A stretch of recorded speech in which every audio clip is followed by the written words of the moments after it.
Hey y'all, welcome in or welcome back. So I hope y'all had a fantastic full moon yesterday. I don't know about y'all, but when I went out there to look at the moon, it was like real spooky and like super hidden in like dark black wispy clouds, and I was thinking to myself like, wow, I've never seen it like that before. It's pretty wild.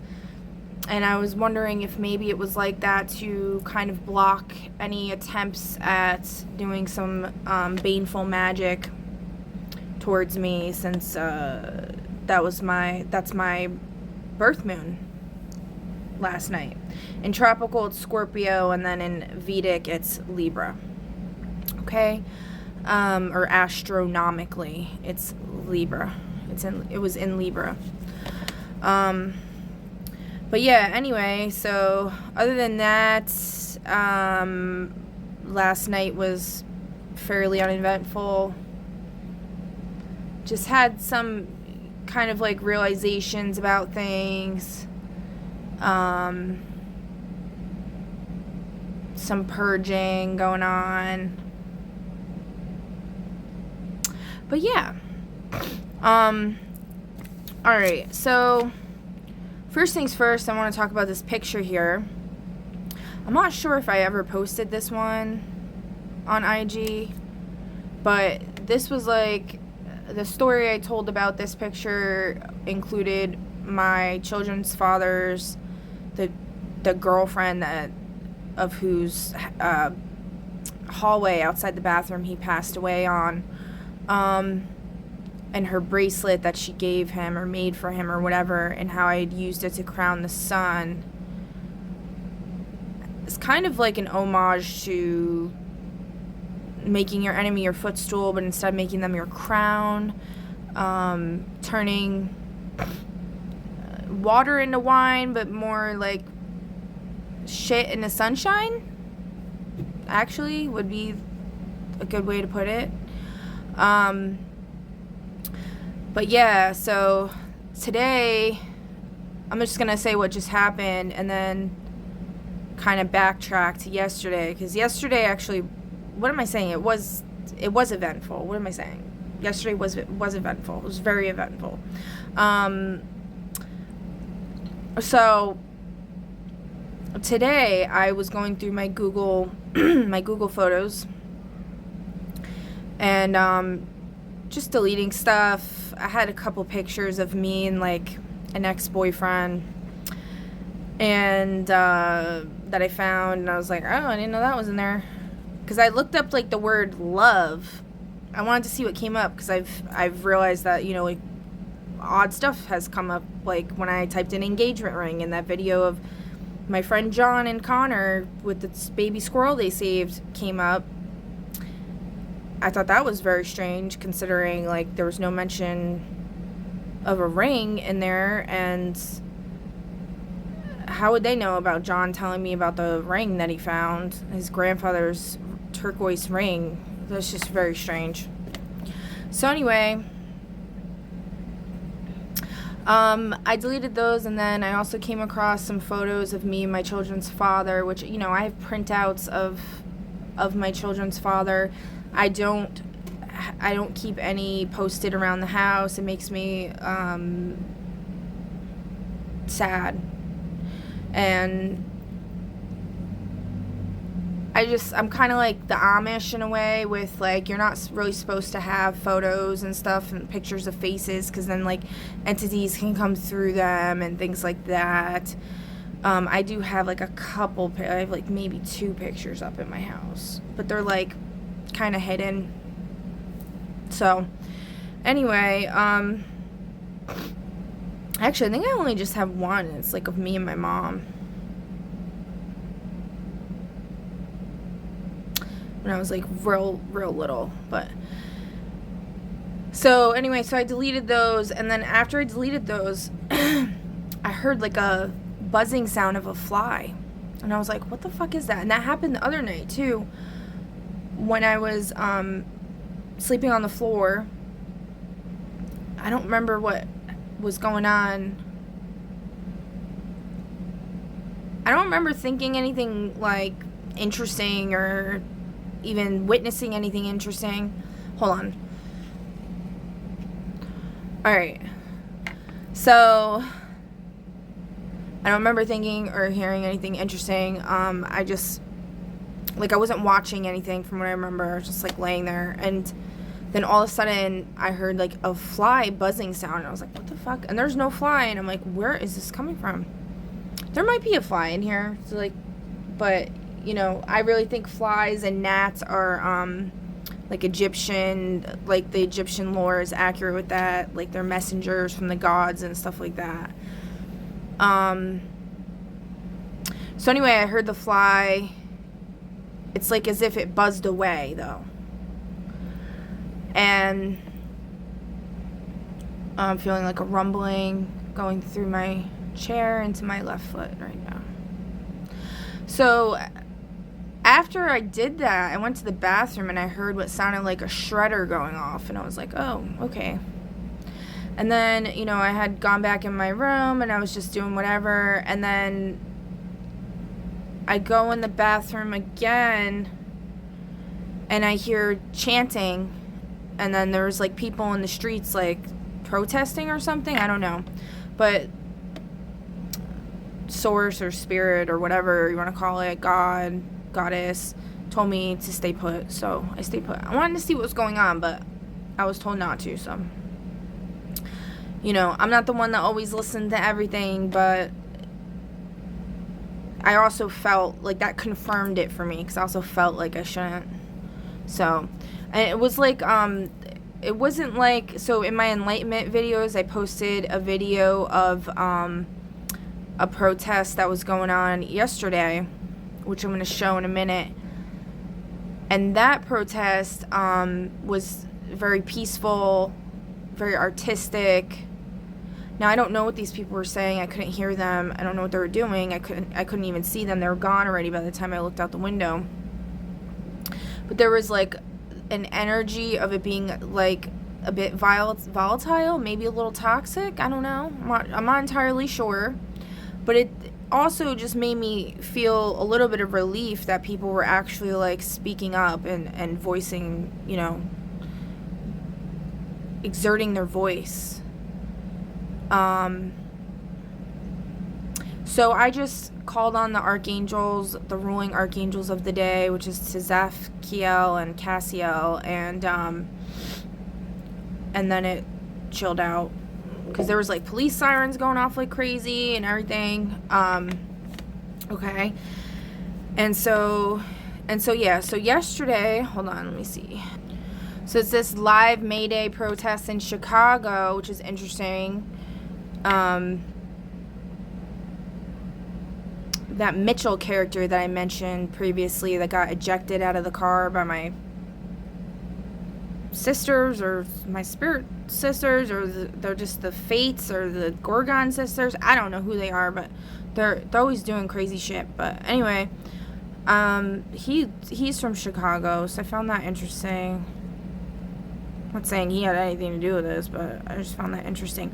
Well, also I find that interesting because then I watched a video after this, shortly after this, or right after this, of a Queso video, which, if you don't know, Queso is a video gamer and streamer, and he was doing a gameplay of this, like, haunted house. It's like a Resident Evil type of style, which is a game my children's father used to play all the time. And I found it so interesting because there's, like, all the symbology in there is, like, everything I've been talking about. And there's, like, the Raven key and the Snake key, and then there's, like, the lion, the deer, the bear. Yeah, we'll talk about that in a minute. But anyway, during that live stream, somebody had mentioned in the chat that he picked up on, which I don't even know how he does because it goes so fast and he has so many people in there. But they said something about, like, how the Lakers had to eject one of their players, and now they need a new center. And I found it interesting because if you've been watching and following along, I always look at everything as two meanings, and in a spiritual way. So the Lakers, I thought of Lady of the Lake, and then this whole like Holy Grail World Cup thing going on, quest for the Holy Grail. And then the fact that in my last post I had said, you know, if anybody is like smoking and stuff like that, that I can't like be connected with you anymore, because, and there's, you know, 3 people who I would consider myself to be very fond of. One of them I, you know, I've known for quite some time. Well, whatever, we're not even gonna go by time because like past lives and all that other stuff, okay? So regardless, they just, you know, they keep smoking and vaping on camera, and I find it highly offensive, especially given my whole abortion story I told and everything else. And then also just how many people are struggling with addiction. It's like, you can't put the fucking shit down for like an hour, bro. Like, you gotta do it on camera. There's people that are seriously struggling with that shit, including myself, by the way. And I mean, it's way better for me now, like, don't get me wrong, but it was not easy to stop.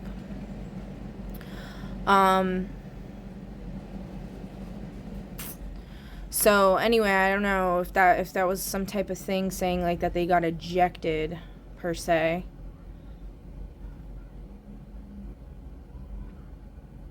But yeah, I mean, like, when I said that too, it's not like I was like kicking them off my team, but now one of them's definitely getting kicked off my team, if they were even on my team to begin with, because, like, you know,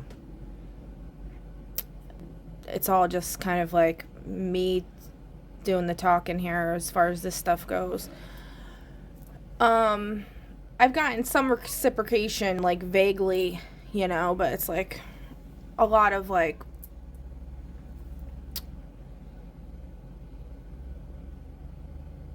I don't know, man. I guess if they were more upfront about stuff, it would probably make me feel uncomfortable, to be honest, but but whatever. Anyway, so but yeah, I said, like, you know, that I wasn't like completely Xing them out of my life, off my crew. We'll call it a crew, okay? But as far as, like, you know, being invited into my energy field, receiving my healing or anything like that, that would not be allowed if, you know, if there's any type of BS going on with not loving yourself fully, not treating yourself with the utmost respect. So yeah, and then, so I posted that video, and then one of these people proceeded to go online. Their initials are EOLG. Okay. And they proceeded to make a video. I don't know which sign it was.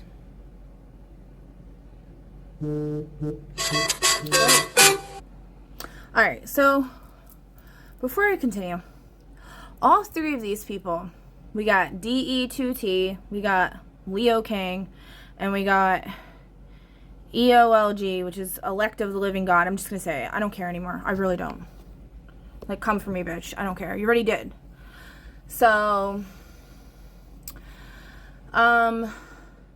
so all 3 of them, the day after that I posted this, went on camera with vapes or cigars. The Elect of the Living, whatever, I find that whole situation very interesting, because quite some time ago, I've only been following them for a short period of time. It was like shortly before they started smoking Black and Milds, which was my whole, that was me that came up with that, by the way.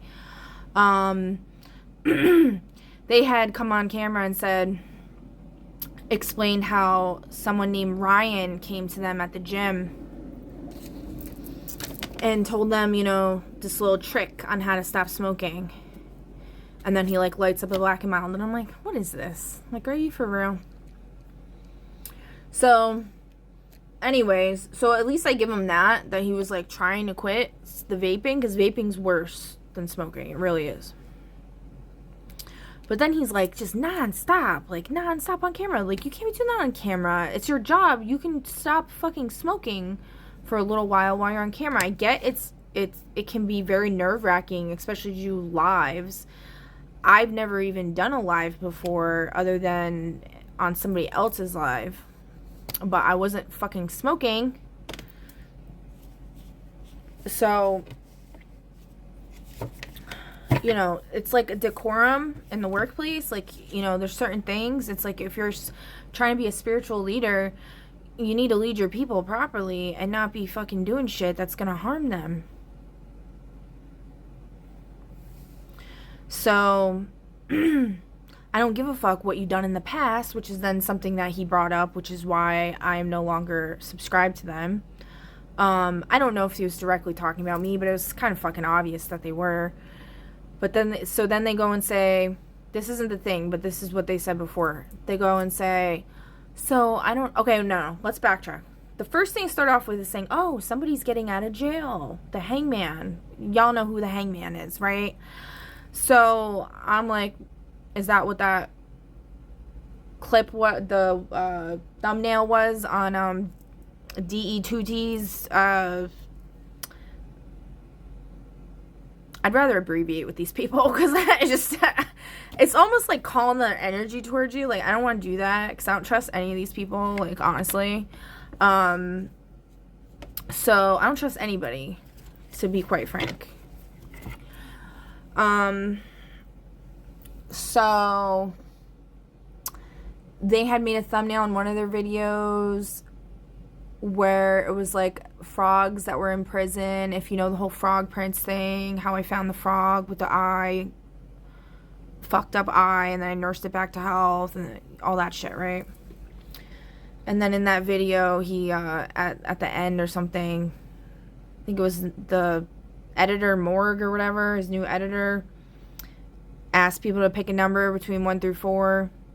I picked number 4. I honestly wasn't even paying attention enough because they did it so fast. I only saw what number 4 was, which was Vanilla Ice. I mean, I saw the other ones, but like I don't even remember what they were. And I just love Vanilla Ice, like Ice Ice Baby. If you got a problem, yo, I'll solve it. Like, I love that. So I picked number 4. And nobody else, as far as I remember, even said anything. And then a couple weeks go by, or a month or whatever, and then all of a sudden he like posts a video with like him and like Vanilla Ice like giving him a shout out, and then he said something about like, are you surprised finally? Because I had posted a video some time ago talking about somebody being hard to surprise. So, but then he's like, you know, talking about how it was like, he was like, Vanilla Ice was shouting out Cody's balls or some shit, and I was like, what is this? Like, I mean, like, I get trying to be funny or whatever, but like, you know, no. So, to me, it's just like trying to love bomb or something, or like manipulate someone. I would say gaslight, but kind of gaslighting. It's like the intentions are just not clear, and it's like a whole behind the scenes thing, and like everything's just like kind of creeping me out. I'm like, oh my god. And you know, and while we're on topic, before we get back to the elect of the living God, so if y'all have listened to Ryan Sheehan, I just said Ryan Sheehan. Oh, okay, what was that? Robert Sheehan's book, A Disappearing Act, okay? Hold on, what is this? Oh. I thought that was my timer thing. I thought the 000 was my timer that I had. I'm so special. This isn't easy for me to talk about. Okay. But I am trying to be as transparent as I can. Honestly, I'm tired of keeping all this shit in the dark, and I don't give a fuck. Because I'm done playing games. It's like come to the point now where it's like, okay, I've gathered enough information. I'm going to put it all out there, and what the fuck happens is up to the Most High. Alright? So, if you've listened to his audiobook, first of all, if you've read his book, because I had the Kindle as well as the audio, so I like read it and then I also listened to the audio. He does say in there how I think some of the stories, or at least one, is written by somebody else, or like his friend wrote it with him or something. I don't know. So that made me think of that, and I was like, oh, because if you watched DE2T's last video with the werewolf story, the fairy tale, which I said, you know, Robert Sheehan reminds me of a werewolf for some reason. He does a voice that sounds from what I remember exactly like the one of the ones in the book, in the audiobook. So either like he's friends with him and like he did, you know, he wrote one of the stories and like all this other shit, because like it's pretty obvious that like from what I've gathered, like he's like the reptilian king and like royalty and all this other shit, and he's just like pretending to, yeah, honk, and he's just pretending to be poor and stuff, and it's like not really true.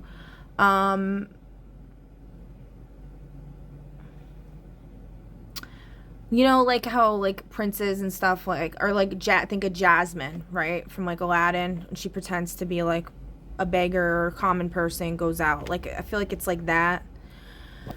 And a long time ago I did do a reading for myself, and it said like, see this part I don't really want to say.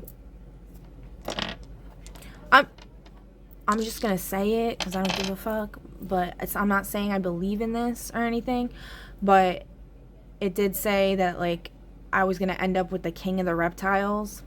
So ever since then it made me think about like, are the reptilians really evil? Because I don't think I would never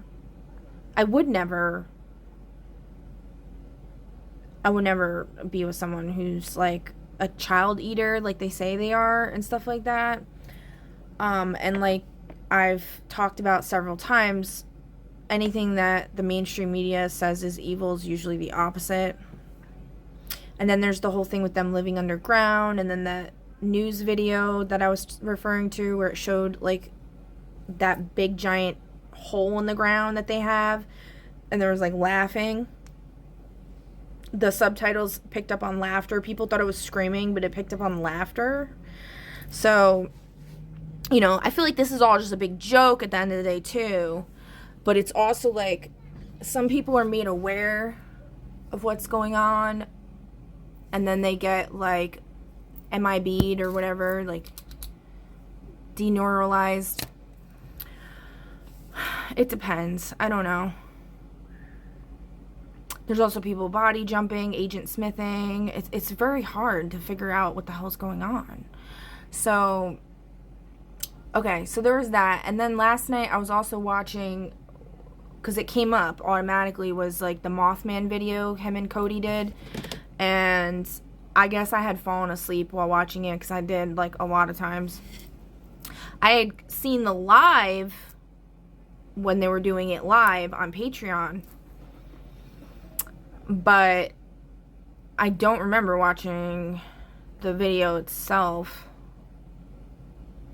So anyway, so like I guess one part that I didn't catch in the live, maybe I did see it at some point, I don't know. I feel like I might have, and that might have been the moment I like kind of fell for him, because I was like, oh my god, and I didn't really know what was going on, and it could have all just been like manipulation at the end of the day. But he was like in a tunnel and he was singing the song Kiss from a Rose by Seal, which is like my fucking shit.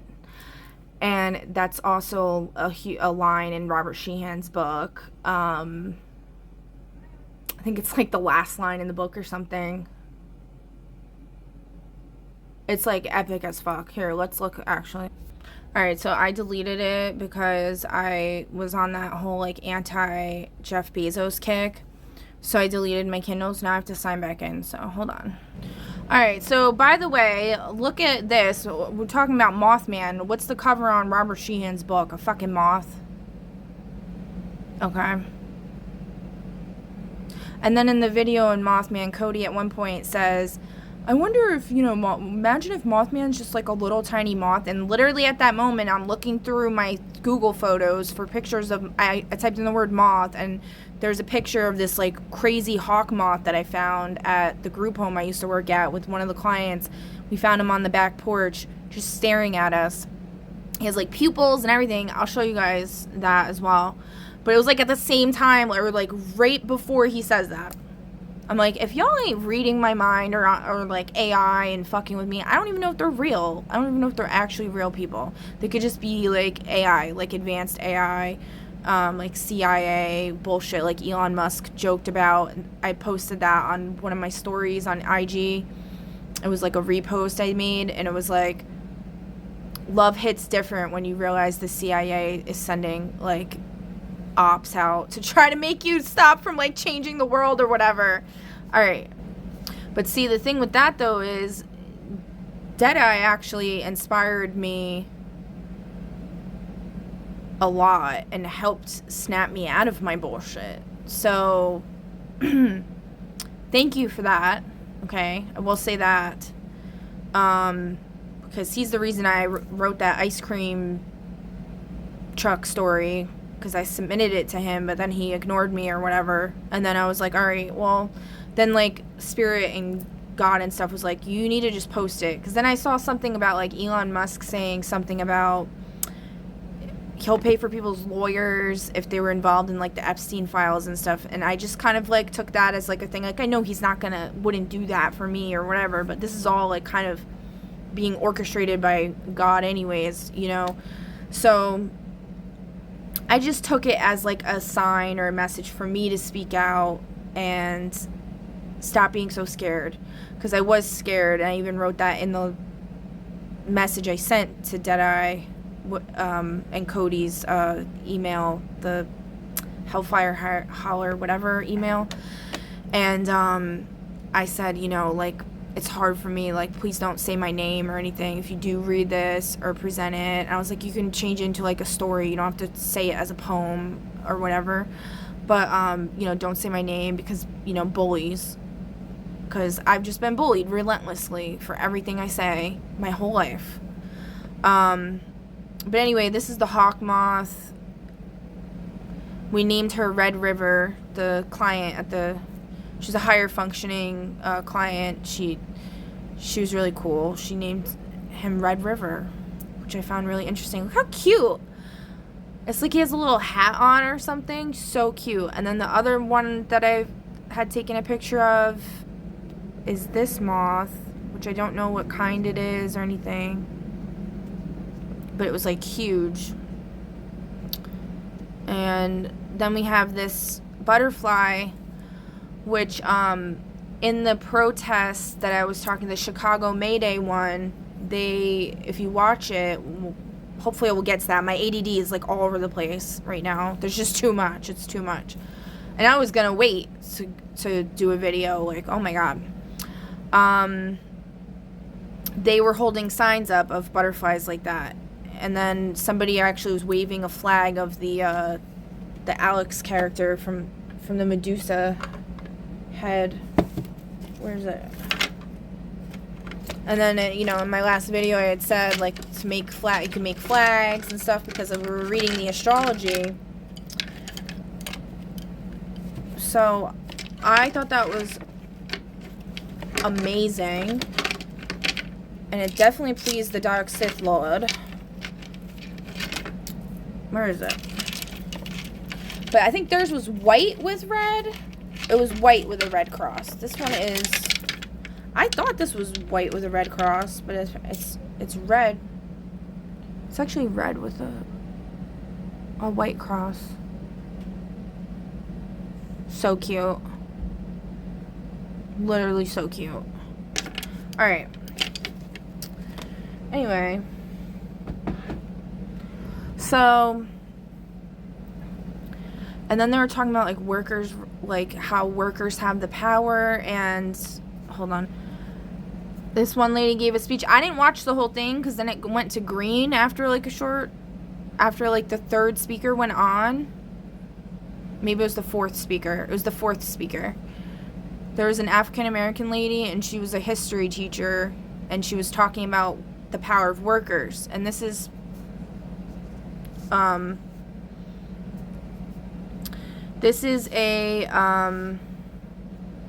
screenshot of a note that I wrote like a while ago. Receiving info, I don't know. Crowdfunding essential workers to enact significant progress towards immediate positive change in and for society as an entirety. I'm hearing like a interesting sound outside. It's like a do-do-do-do. It's like some kind of truck backing up or something. I don't know. One love, stop worrying, don't worry, be happy, don't worry, be happy. You'd be pretty if you'd just smile. What the actual fuck? I don't know. I think I've told that story about the jock and stuff. People placing bets on making me smile and all that other shit.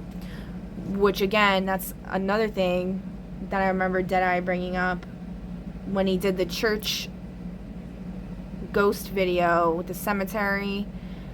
And he was saying he could sense, like, an angry female that wasn't being allowed to talk. I think in that video he was, like, saying, like, I feel like she, like, experienced some shit where they were, like, telling her, like, you know, just smile. Like, I was like... So, I don't know. He could be just, like, a CIA actor, you know, that was, like, giving his debriefing and all other shit, right?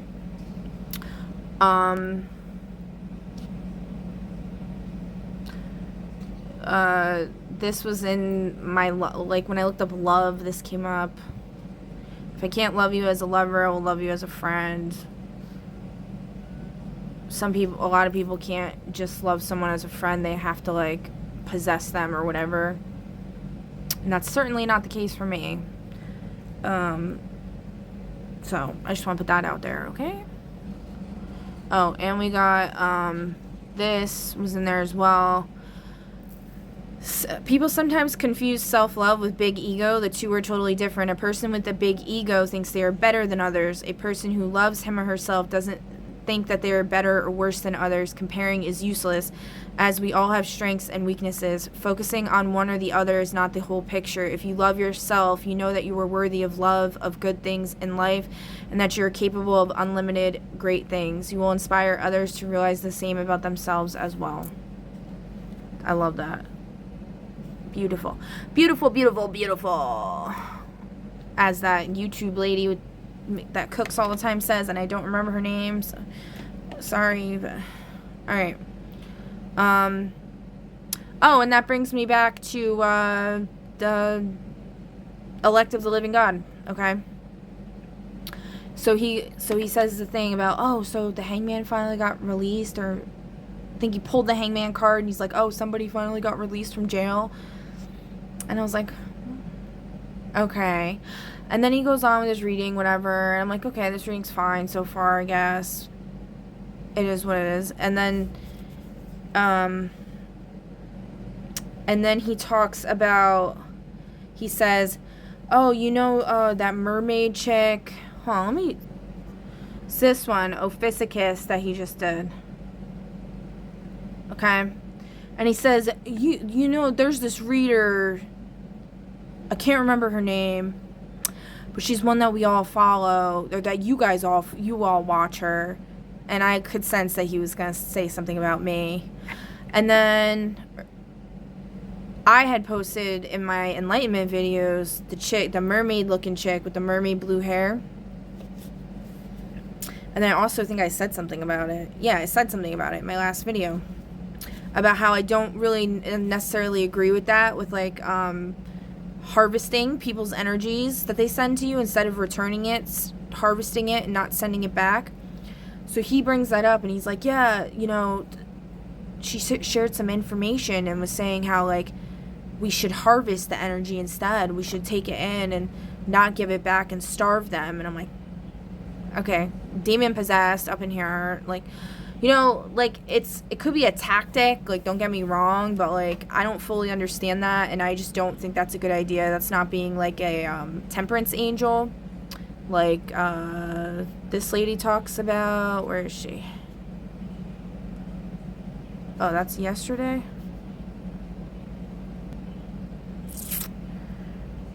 this lady. I like Oh, her. collective. Let's see. I'm gonna get some cards out. I hope all is well and see what we need to know. Okay. So anyone, when I say anyone that wanted to exchange their energy with you, it cannot be exchanged. The Two of Pentacles is in reverse. It's going back to them. You are the balanced one, okay? They cannot any longer get in your auric field because your frequency is too high in a great way. Continue to be high on life, on love, on peace, on joy, on abundance. Continue to create, continue to be seen, be known, continue to end cycles, okay? How can you start something new if something don't end that no longer serves you, okay? Exactly. Continue to have strength. She said tame the beast within. Y'all can go on her page and check her out and subscribe to her. She's cool. I don't know if this is her. I think this is her real page, but you know how people make like fake pages all the time and stuff?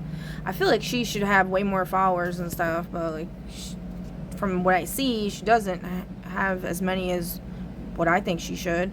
But anyway, so there's that. And then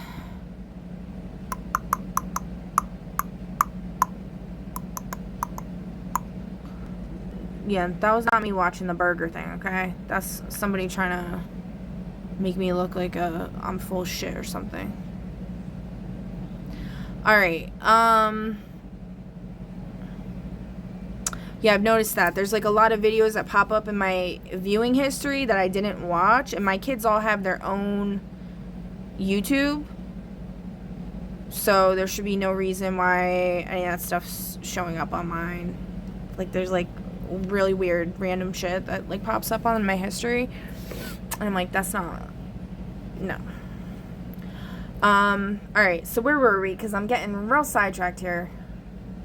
Okay, so he said the thing about the energy exchange, right? And then I was like, okay, here we go. So it was like, I felt like it was like a giving up the ghost. Somebody said in Leo King's live yesterday, they said giving up the ghost is always painful. So it's like somebody got to him or something, and he had to like get me to stop following him or whatever, because he was also saying how his money's not right, like YouTube's fucking with his money now and everything. So I'm like, okay, it seems like when anybody gets too close to me, somebody's like taking them out or some shit. Like, I don't know, this is just wild. Or if they're like flirting with me or something, it's like, it's kind of funny. It's kind of actually really funny. I'm not saying that's what it is, but I'm just saying it's a little weird. Cause like I caught him like a couple times. First of all, he's like telepathic or some shit, or he's like at CIA again with the CIA shit. Because I watched his old videos, right? And like the first one I watched, that was from a long time ago, so it would have been the oldest one. This is like some CERN type shit, right? Where you can kind of time travel without time traveling, because there's people that actually are mind readers, which I believe he is telepathic, actually. But again, I don't know 100%, alright? It could be a lot of things. It really could. So when I did that, he literally said some shit that like nobody would fucking know. Like, you know, like nobody's ever said before, and it was like me entering the room and somebody like calling me out immediately, and I'm like, okay, wow. And in like a very bold way, you know, that I'm not even gonna talk about. I've already talked about what this person brought up before though, and it's just something from my past that's unsavory, and they brought it up, and they weren't mean about it like they were in this video. Oh, oops. Didn't mean to do that.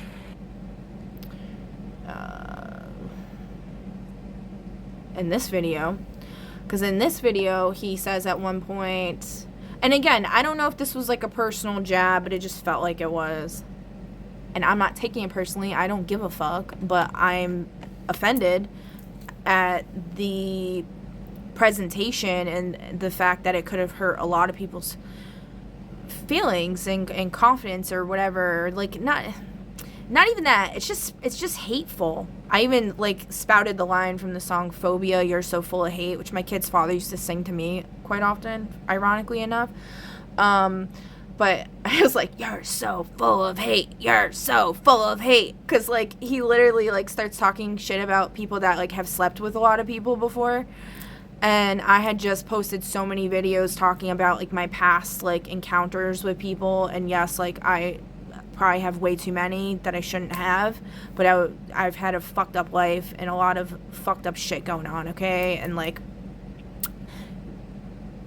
I don't really believe most people could handle it, honestly. And also, like, a lot of the stuff that I was involved in was for a higher purpose at the end of the day. So,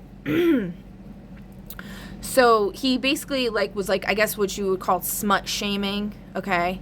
Which, if I was actually Klaus from Umbrella Academy, who had, like, orgies and stuff like that, which I've never had an orgy, by the way, everybody would be worshiping him and, like, all about it, right? And, like, yeah. But because it's me or somebody, like, you know, a female, just in general a female, then it's a fucking problem. Yeah. I don't give a fuck what he says about being gay. I'm not buying that shit. He very well seems like he is, but I also think that he would be with a girl or a female.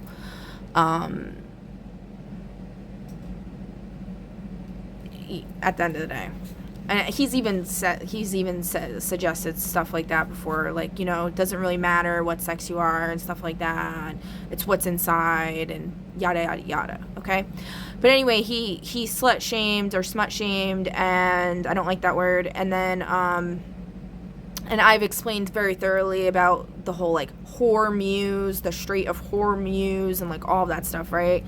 And then he brings up about how, like, yeah, why would I want to be with somebody when I would go to the store or whatever, and, like, everybody there, like, had slept with them and stuff. And I had just, like, divulged a story about how my kid's father fucked me up in front of my kid, and then I tried to kill myself after we had been at the store, and somebody I had dated in the past walked out of the store. So I found that really upsetting and offensive, and but I also don't give a fuck, you know, like, I didn't actually get upset. I just was disappointed, and it just sucks because he's a really good reader. I really like him. I think he's entertaining. I think he's cool.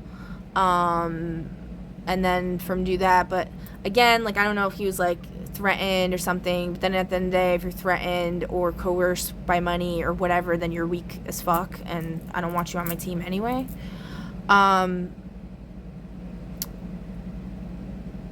But so it is what it is. Okay, I wasn't even into him like that, you know. Personally, I'm into, honestly, okay, I think I've made it abundantly clear who I'm into, okay? But, like I'm getting into here, it seems like that's just a ruse or a bunch of bullshit. I will say, okay, do you want me to talk about that? We got one yes and maybe yes and a maybe no. Who's saying yes? A dropout in reverse. So somebody who's not a dropout. Who's saying maybe yes? Person who laughs at inappropriate times in reverse. Okay. And then who's saying maybe no? Person with lots of stuffed animals in reverse. They don't have lots of stuffed animals. I have lots of stuffed animals, so okay, I guess I'll just say it. Whatever. I'm trying to be, like, transparent here. Fuck it. So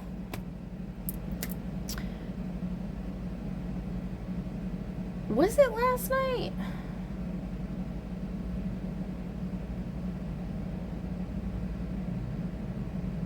I'm trying to think. I don't know if, let me see. Hold on. Yeah, so it was last night, I guess. The Leo King did a full moon and Scorpio video. The one I was talking about where somebody said it's painful to release the ghost. He was being like, I only tuned in like when he was like 40 minutes in. And he was like really going high energy, very kind of aggressive, you know, his typical, to where he even intimidates me, and I'm like, oh my god. But I enjoy it because, you know, I find it entertaining and honestly pretty fucking hilarious. And but also he can be very inspiring. Was he being inspiring last night? I would say yeah, he was.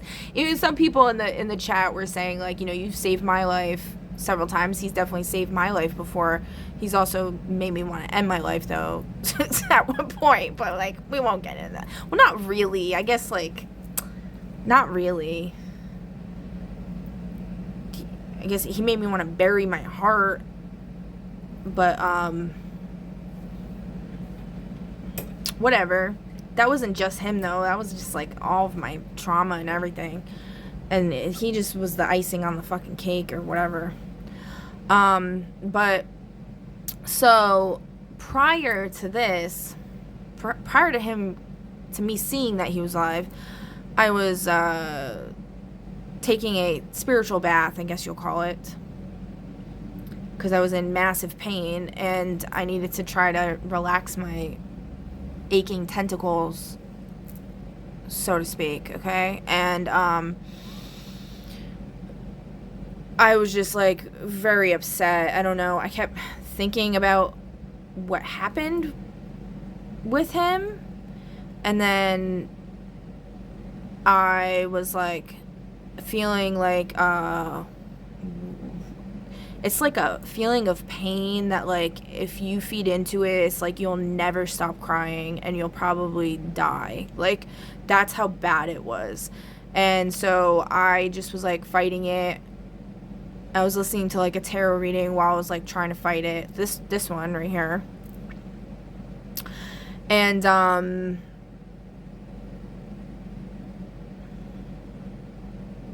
the, angel therapy one I was listening to. And then, so, I don't know, man. And then, it kind of helped me, because she has, like, a really motherly vibe, so it, like, helped me a lot, actually. So, thank you for that, Bella. And then, so,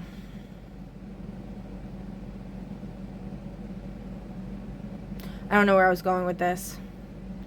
But anyway, I was, like, feeling like shit, and then I was, like, I just basically told myself, like, no, I'm not doing this. Like, it's just too much pain there. Like, it's, like, I don't know, like, ancient pain going on there. Like, fucking, it just feels ancient, and it does not feel good, and I don't understand it fully at all, and it scares me, and it freaks me the fuck out, and I also, like, I'm not, like, shaking in my boots or anything. Like, don't get me wrong. Like, it's not like that kind of scared, okay? But, yeah, I don't know, man. Hopefully, y'all understand what the fuck I'm saying, alright? If not, oh well. So, anyway, so I got out of the bath, and then I was watching this, and then yada, yada, yada. And then he threw some jabs at the Beast, which would be my kid's father, and then I guess he's calling Deadeye the Hunchback of Notre Dame because he only has one eye or some shit. Which, he's brought up the Hunchback for years now. And I always thought he was, like, talking about me because I'm, like, I have bad posture and I'm fat. And, like, I'm not, like, terribly fat right now. But I'm, like, I'm definitely not no fucking runway model at all.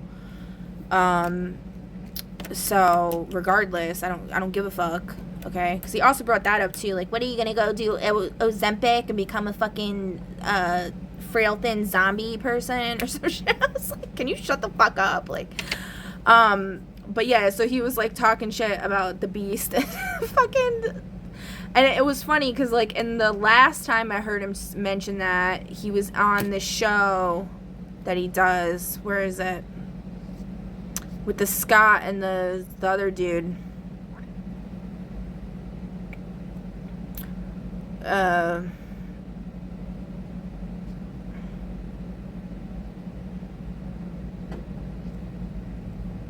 So, oh yeah, so my son does, my little one does watch videos on my account, I guess. He does.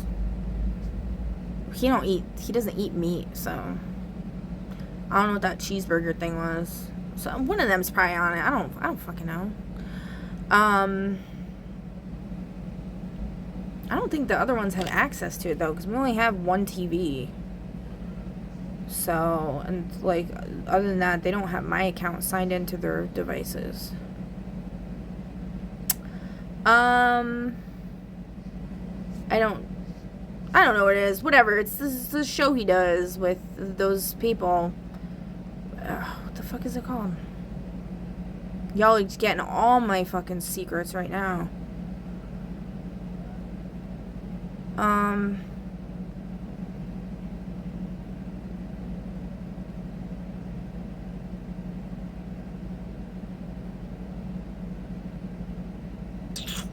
Yeah, I don't know. Whatever. Anyway, in that one, he was saying something about, like, how the Beast and the Hunchback always get the girl or something. Or people like the Beast and the Hunchback get the girl or some shit. And I was like, what the fuck? First of all, if you are talking about me, ain't nobody got me. Okay?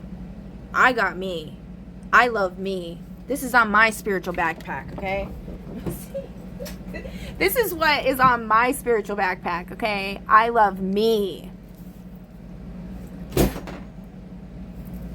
All right, so, is the whole Deadeye story, romance saga, very intriguing, and is he literally the epitome of anything I could ever possibly... I couldn't even dream it up in my own Sims world, like, to make someone so perfect that I would want to be with, except the fact that he doesn't... He's definitely not fully healed, and, you know, he's smoking and all that. So, you know, there's that. But other than that, you know, he would get an A+ in my book. As far as the Leo King goes, I would say not the same thing. He, like, it's way different, like, how I felt for him. It's not something I can really explain, or even words can really even give justice to, I would say, because it's just, and it's also very confusing at the same time. And then, you know, there's the whole fact that I'm pretty sure he's still married, even though he's saying he got a divorce. And then I think he, like, kind of slipped in last night's live that he's in the middle of getting divorced, but then in that show he did with the 3 people, he was saying he's already divorced. So it's like, which one is it? And then I know in, like, one of the other lives he did, like, prior to that, you could see that there was somebody else there, and it felt like it was her. So I was like, okay, like, you know, because, like, a lot of these people, they're just trying to win the cup or whatever fucking bullshit's going on behind the scenes. I don't know. And this could all just be some kind of ploy to that they do, like, gang stalking or whatever people do. It's like these cults, and they, like, gang up on one person that they, just for fun. Kind of like how the elites, like, throw people in the forest and hunt them. It's kind of like that. And then they'll, like, get them to, like, think up all this, like, crazy stuff. Like, oh my God, like, you know, like, I'm Jesus or whatever. It's like confirmation. Like, I'm Jesus or whatever. Like, oh my God, like, I'm Harley Quinn, and then this, and that. And then they, like, literally all just, like, it's like Carrie, like the movie Carrie, okay, with the pig's blood. Somebody even said that. They even said, you're like Carrie, and they've been bullying you this whole time. And I'm like, yeah, no shit. I've been bullied my whole life. Like, you think I don't know? All right. So anyway, and it could all not be at the same time, but I don't care until I know, and it is what it is. But you're not gonna gain anything from it being the fucking bullying shit. You're not gonna achieve the plot goal that you wish to achieve. Okay? So let's just make that fucking abundantly clear, bitches. Alright, and then, so yesterday, it was, fucking wild, because, so, I had pulled up in one of the readings, I had pulled the Street Fighter card. Did we say everything we needed to say? Oh, we wanted to show the Robert Sheehan thing before we do that. Oh yeah, the kiss from the road.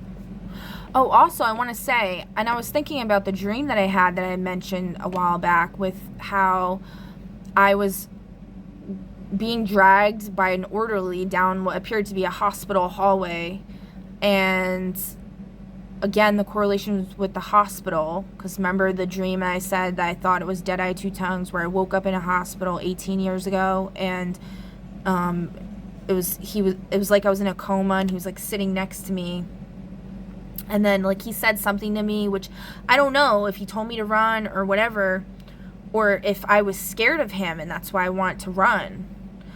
I'm not really sure, but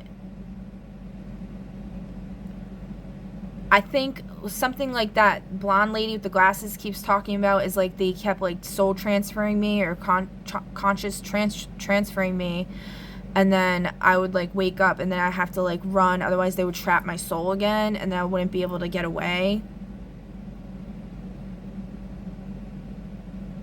So, like, whenever I would wake up, like, from them transferring the soul, I have to, like, run right away or something. I don't know. But it could also be that, like, he was, one of the people doing it or something. I don't know. Because, so, the dream where I'm getting dragged down the hallway naked, I'm pretty sure I was naked, by an orderly. It felt rapey, the energy. There was these double doors at the end. It's like they were bringing me these double doors. Who was in the double doors? That's what I want to know. And then I elbowed the orderly and I made a door, because I've done this in my dreams many times where I make a door and then I made a tower to go down. And so I go down, which we know Leo King can make towers apparently. I don't know if anybody else can do that in their dreams. But I've seen, that was the other dream I had where, like, we're kind of battling or something. I don't know. He was like, I don't know, whatever. Anyway, so I go down, and then there's, like, a couple people. They felt like my children or something. They were definitely my allies. I don't remember what they looked like.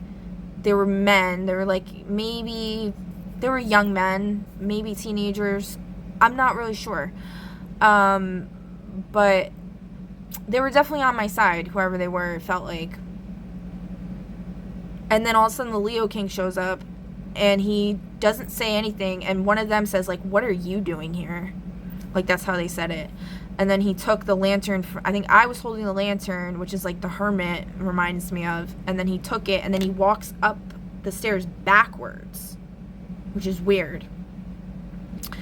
So it's like, was he on his way there to grape me in the room at the end of the hallway or something? Is that what that was about? And he just used my fucking tower so he didn't have to exert his shit? But if that's the case, wouldn't he have just, like, dragged me up there or something? You know what I mean? Unless he was aware that I was aware consciously, like I was lucid and I was gonna remember. So there's so many, it's like, I don't know. There's still so many of these I don't knows. And then people say, like, the true God is not confusing. So, like, alright, so let's see here. This kiss from a rose thing. Kiss from a rose. It's not in here now anymore? You gotta be kidding me. See, that's what I don't like, is like they could change stuff. I don't have a physical copy of the book. I know he said it. I fucking know he said it.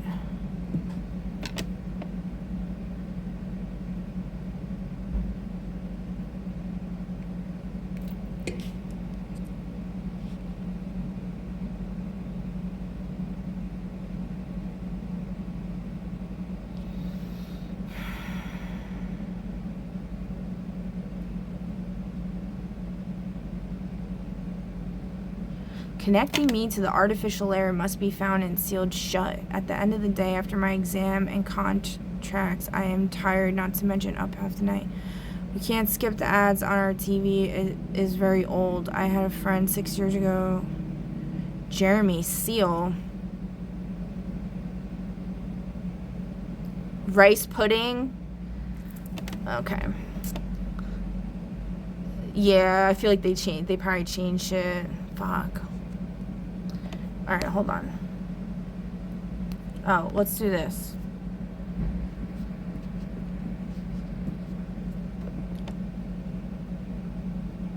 To my dad, Joe.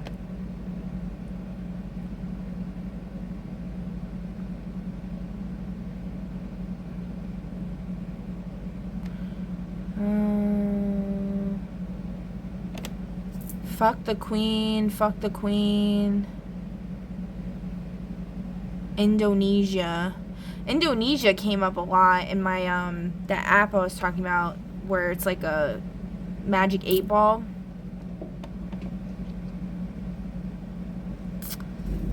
How silly it is because giant bumblebees don't go near roses.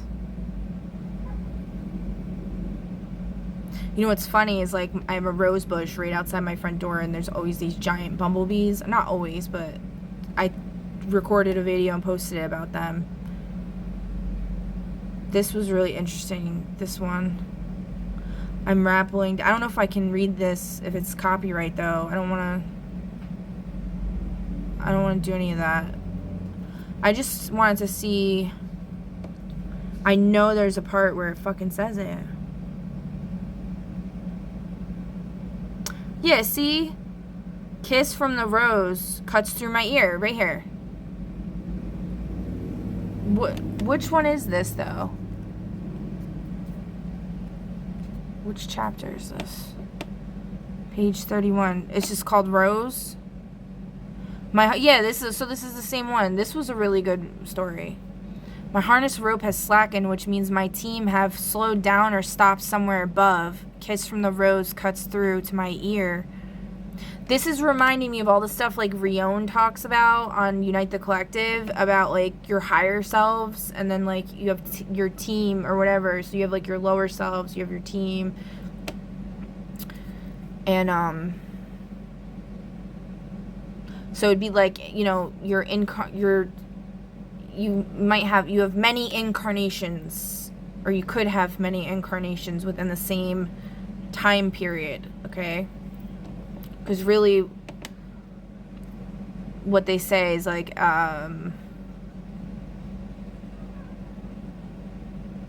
whatever. I'm not getting into time-space theory right now. We're not doing that. So that I'll just go back to find a cool picture, and then I'll start talking about these cards I drew and what happened yesterday. So this is really cool. I just want to share that. I really like that. That's a drawing one of my kids made. This is something my mom used to like to color a lot, and I found this interesting. I found this a while back. I guess when I was going through my other awakening, because it was 3 years ago. Because we got this whole fairy tale thing going on. Fairy tale Grimm. The Grimm family that lives by my dad. Then we got there's just so much going on with this. Which, I guess, is a good segue into this little reading I did. I asked, what did I ask exactly? Oh, okay. So I asked, what happened last time when the world was reset? What was the plot that caused it to be reset? And it came up the point A to voyage and return. Plot is a simple point A to point B and back to point A. Protagonist sets off on a journey only to return to his or her starting point, having gained wisdom and experience and sometimes treasure too. So the protagonist did not return. And then underneath that was let me see if I can find it. Basically saying that there was a villain or whatever that got in the way, that prevented them from returning.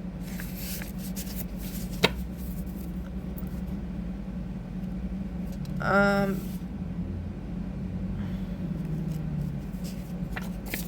me see. Hold on. Hold on. He was overcoming the monster was underneath that. Good versus evil plot. Story features a protagonist good fighting an antagonist evil. Protagonist can be a singular character or a group united in their mission. Antagonist is generally a big bad evil who continuously throws obstacles in the protagonist's way until the final battle, which feels like what happened with the whole Leo King thing, and then like, but I also feel like he was in on all of it at the same time. It's like he knew the whole storyline, but then I also feel like he might have been getting like Agent Smithed a lot. Smith? I can't even say that. Because then there was an incident 3 years ago where is his name Richie? That Richard guy, whatever, that he had on his team. He was saying to him, was it him? Maybe it wasn't him. I'm pretty sure it was him. He was explaining to him about the devil and like how, I mean, it was pretty obvious that he was being like possessed or something. And honestly, on the live last night, I could see my kid's father in his eyes. So there's something there with that.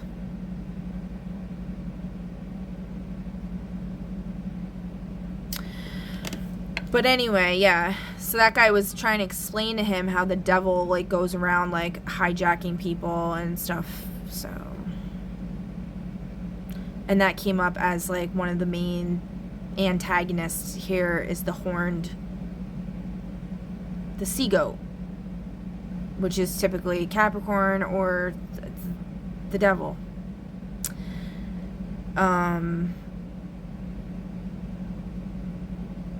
Now, do I think this particular devil is the one that people make up all these fucking stories about as being like this evil, big bad, whatever? Not necessarily. I feel like it's more like the one from like the show Lucifer with the detective and shit.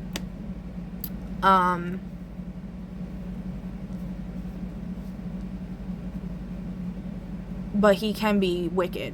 He can be fucking cruel. I don't know. I really don't know. 'Cause no one's revealed their fucking cards because everyone's little bitches. But, okay. So there's that. And then, so I asked the plot. Okay, so then I asked, what's the plot? Or no. What did I ask? Shit. I should have just recorded it at the time. Something about fear got brought up, okay? How did the fear get brought up?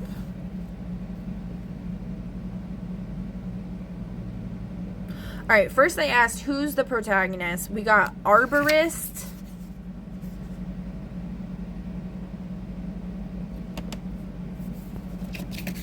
And we got YouTuber. And then we got Street Fighter.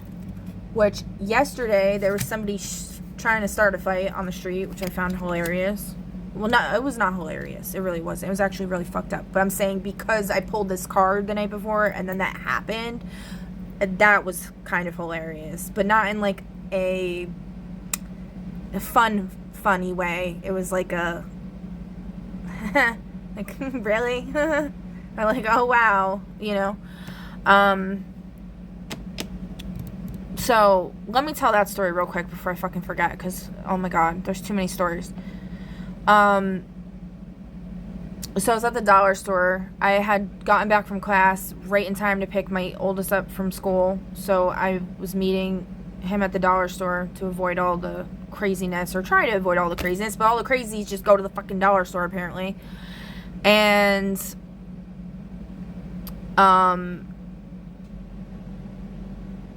there was like everybody and their fucking mother there. The people behind us were like two kids probably about my son's age, and they were like talking about my son and me. The girl said something about me, and I couldn't hear what she said. And then the guy was actually being okay, I guess, because he was like, that's Sebastian. That's Sebastian's mom and Sebastian. I went to school with him, you know, at Miriam, and we traded Pokemon cards together or whatever. It's like she knew me or something. Maybe she's seen my videos or some shit. I don't know. Regardless, it was just very weird vibes going on. But,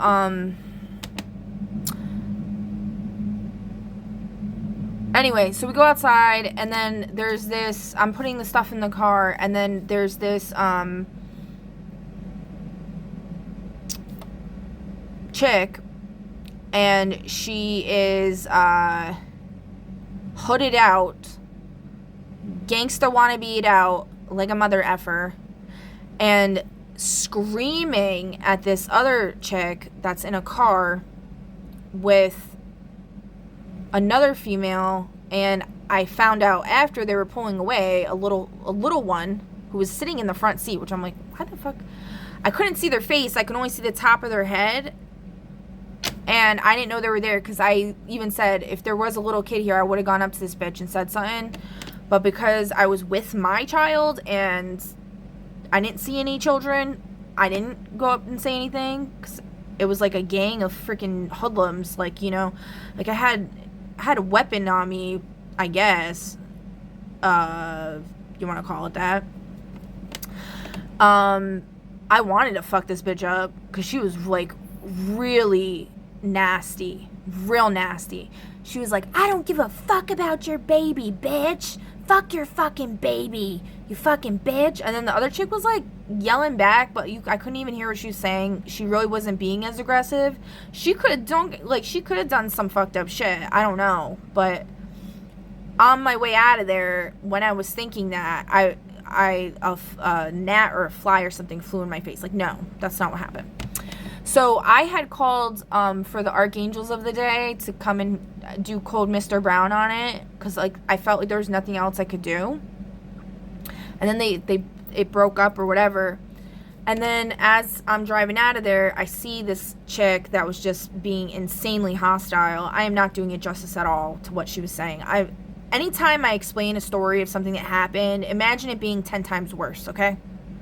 I'm not good at explaining stuff, because I black things out a little bit, or like I make them less severe than what they are. Not on purpose, it's just how my brain handles trauma or handles difficult stuff. And so my son was really upset. He can be disrespectful, he can be a brat to me. But at the end of the day, he's an art nerd, and he really doesn't get into trouble. He's unfortunately picked up bad habits on how to treat me from his grandfather and from his dad. And I guess probably from Ilya as well, because that was really the only people that were ever actually like solidly in our lives at all. But so, you know, but he's a good kid, and so he was like, you know, that he was expressing that really made him very upset, and he felt sick to his stomach. And then so as we're driving by them, I'm like, boo, bad show. I was like, I wish I had a tomato, I'd chuck it at her face. But I really didn't say it loud. Like, I don't even know if they heard me, but my son heard it, and that made him laugh a little bit, so that's what mattered. And then it was the cutest thing. So the truck in front of me had a butterfly decal on the back of their window, and I noticed it right after I saw that cute little white butterfly, the same one that I explained it in my other video of the one at the park. Just like, it was like on its way to go handle the situation. I'm like, oh my god, like, this is the cutest thing ever. And then the car in front of me, I look in front, like I pay attention more, and they have a butterfly decal on the back of their truck, and I was like, wow, this is serious, some shit. Okay. So yeah, so there's that. So it's like the Street Fighter thing. I was like, what is this?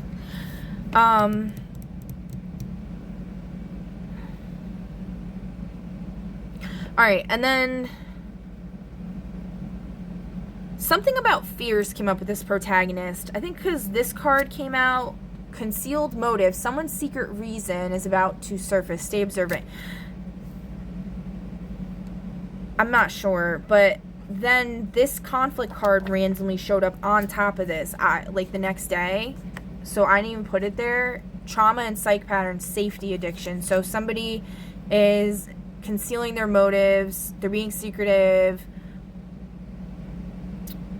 Maybe the hunchback character or whatever. Because they're addicted to safety. They're scared. All these people, they're scared. That's what it is. They're scared. And they shouldn't be scared, because if you really stand by the Most High, if you really believe in the angels and you believe in yourself, there's nothing to be afraid of, truly. Because at the end of the day, what else do you have to lose but your integrity? Yes, you can have strategy. Yes, you got to be kind of in the shadows sometimes and be, you know, so that people don't sabotage as much or whatever.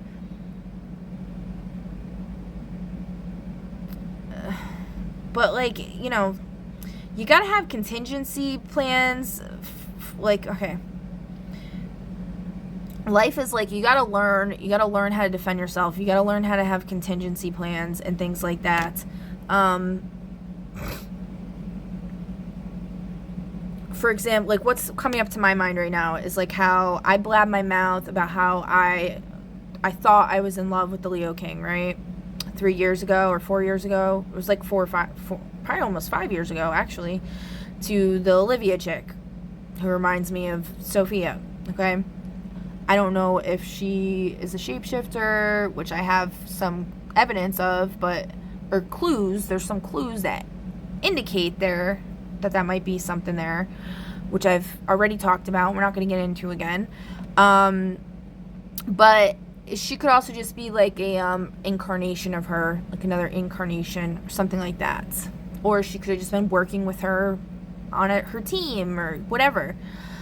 But it was just really wild, because like, it's like the face she made when I told her, and then the fact that she essentially she just vanished basically after that, and then all of a sudden this chick pops up on the other side of the country, like, you know what I mean? And yeah, so it's all very sussy baka. I don't like it. I don't know. But anyway, my point with that was like, okay, by blabbing my mouth to the wrong person, that's what, you know, could have caused that. But at the same time, I'm like, I don't know. Because I literally remember him saying to, like, Anne, is her name Anne Wilkie? Like, oh, we're going to do this Guinevere thing again with the getting tricked or whatever. Like, he literally said that. I know he said that. So, it's just ridiculous. There's also something too, there's that movie, The Sorcerer's Apprentice, and he looks very similar to like the bad guy magician in that movie. So I found that funny. In my heart of hearts, do I really think he's evil? I don't think so. I really don't. I don't want to believe he's evil. But I know he's like a disruptor in human design, I think is what he calls it, or it's called. He's meant to like kind of antagonize people and like get them to step out of their comfort zones and like get them to do shit, like an initiator, an instigator. So like, you know, he's just living his truth in my opinion. I've seen many sides of him, okay? Just like everybody's got many faces, many sides, all right? I just don't fully understand it. That's all I'm saying. All right, anyway, moving on. So we got this fear thing, and then I asked what the fears were. As I was thinking about my keys that I've explained before that I hung over the doors, the King of Swords keys that I hung over the doors, like Matrix kind of style, to protect myself on my first awakening, and then I did something else with them after, which I have not shared, and I'm not going to share. But as I was thinking about this, I pulled this, losing your keys. Then we got falling asleep in public, which made me think of the last and probably one of the only dates I've really ever been on. Like a real date, I guess. Was with this Asian dude named David. And he fell asleep like 5 times while we were at the movies. He told me he was like a heavy drug user and like kind of fucked him up. It's like he has like narcolepsy. I'm like, oh, okay, that's great. Anyway, so then we got body odor came out in the reverse. So being afraid of having like really bad body odor or maybe just somebody not liking your body odor or somebody else having body odor. Which, if someone has body odor, stinky breath, just be honest with them and just say it. Like, too many people are little bitches. They let stuff bother them and they don't talk about it. And then they just are miserable about it. Don't fucking embarrass them in front of people. But, like, you know. I mean, it depends on the person if they give a fuck or not. We also got going bald, which I can't blame you on that one. We know all these bald motherfuckers out here. It's evil as fuck. Then we got geese, which I thought was funny as hell. Because there was this whole thing in my class, in one of my classes, the one with the Elon Musk and the JR. And the teacher, I think, brought up geese, like, attacking people. And then the one student in the back, on the right side, who's been, like, kind of, like, he's a newer student. He's been, like, very outspoken, but it's, like, he's, like, pretty funny. He's been, he said some shit about, like, oh, so if a geese attacks me, I'm just supposed to let it. Like, it made no sense what he was saying, but it was funny, because it was, like, cute, because it was, like, he was voicing he was doing what I just wish everybody would do, like, just voicing your opinion, just being passionate and voicing your opinion, but in, like, a innocent way. Like, it wasn't, like, negative or fighty, you know, but it was, like, it was kind of goofy. He basically said, like, it's like he was talking about geese, but he was talking about something else, you know, and it was very obvious. He's trying to use geese as, like, a metaphor or some shit, and he was like, so, I can't bring geese home with me, though, right? And then everybody, like, didn't say anything, because we're like, what are you talking about? And then he's like, so, like, if a geese attacks me, I just have to let it. I can't do anything about it. And I'm like, what the fuck? So, that was kind of funny. And then, so there's something like geese. That keeps getting brought up. And then wolves came out. And you know the whole thing with wolves, right? And then there's the camping trip I shared with the butterfly, the giant butterfly, getting the wolves to go away. Now, the whole thing with Robert Sheehan with the wolves, I really don't think he's evil, but people keep saying Sagittarius is evil, and he's a Sagittarius, I think, Vedically. But I don't really know, because a lot of these celebrities, they lie about their birthdays and stuff. Even Deadeye, I don't think his birthday is on his birthday, because, like, in the video on his Patreon that he posted of people that his friends got to say happy birthday to him, I guess one of them was his brother. And he was like, happy birthday. Or is it? Is it your birthday? Is it? And I'm like, so anyway, with the wolves thing, I honestly, this is kind of embarrassing, but I made Robert Sheehan in one of my Sims games, and I made him my husband. I know it's kind of creepy. Well, I made it Klaus, actually. So technically it wasn't him, okay? But I made him a werewolf. Because you could be a werewolf or a vampire or whatever. And at one point, he scared my family. My grandma and my aunt came over, and he, like, he started raging out and went crazy. I was like, this is so weird. I love that game because it kind of can, like, it's almost like a dollhouse in a way.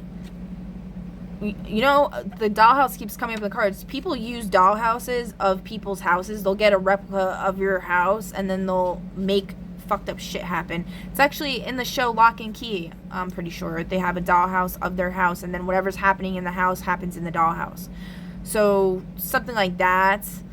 My intention was never to force my will on anybody or do anything like that. Like, that's not what I was doing. I was just kind of playing. I was like playing pretend or whatever. But I was also seeing what was happening, like what the characters were doing on their own, and I was observing what they were doing. I was being observant. So something that was funny was my dad's wife, the evil one, kept dying. She kept getting murdered. She got murdered by the bunny. There's a giant bunny or something that like kills people. And then I brought her back because I was an idiot. And then the second time she got murdered by overcharging on her magic because she was a witch. I don't know why I made her a witch. Well, because she practices witchcraft. So anyway.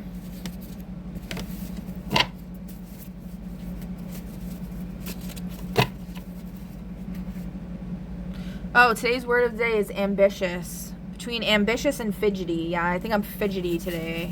Sorry, y'all. This is probably why I have no friends and stuff, because people can't understand me, because it's hard for me when there's too much. It's hard for me to stay on task. All right. The last fear here was drinking out of other people's glasses, which I can't really blame you on that. We also drew this card, Apprentice's Debt. This doesn't have to do with the protagonist per se, but this is just something I found very interesting. Applying for the collective is upright. Learning is reciprocal. Guidance is honored through diligence and respect, not servitude. In the reversal, it's you may feel trapped in obligation or exploited under the guise of mentorship. Shadow reversal. Institutions normalize unpaid labor and obedience as quote-unquote training. Yeah. Not paying people who are learning, instead making them pay you. Or just not paying people at all. Like, for anything they do. Isolating them, not paying them. I think even in like jail, don't they get some kind of money, right? Well, I honestly do think this is jail. This really is jail. Alright, then we got clown school in the reverse, which made me laugh. I don't remember what was going on in my head when I pulled this. It was like, we're done with clown school. Like, we're fucking done with this shit. And then we got Slowpoke for the protagonist. They're Slowpoke. Because somebody keeps bringing up the Knight of Pentacles is the slowest moving knight in the deck, but they always get where they're going. And then this wasn't for this reading. This was for a different reading, but I felt inclined to keep it, I guess. I don't remember what the other one... Oh, it was just me asking who was saying yes or no on a poll. And it was winner of a reality TV show. So. Alright, so there's that.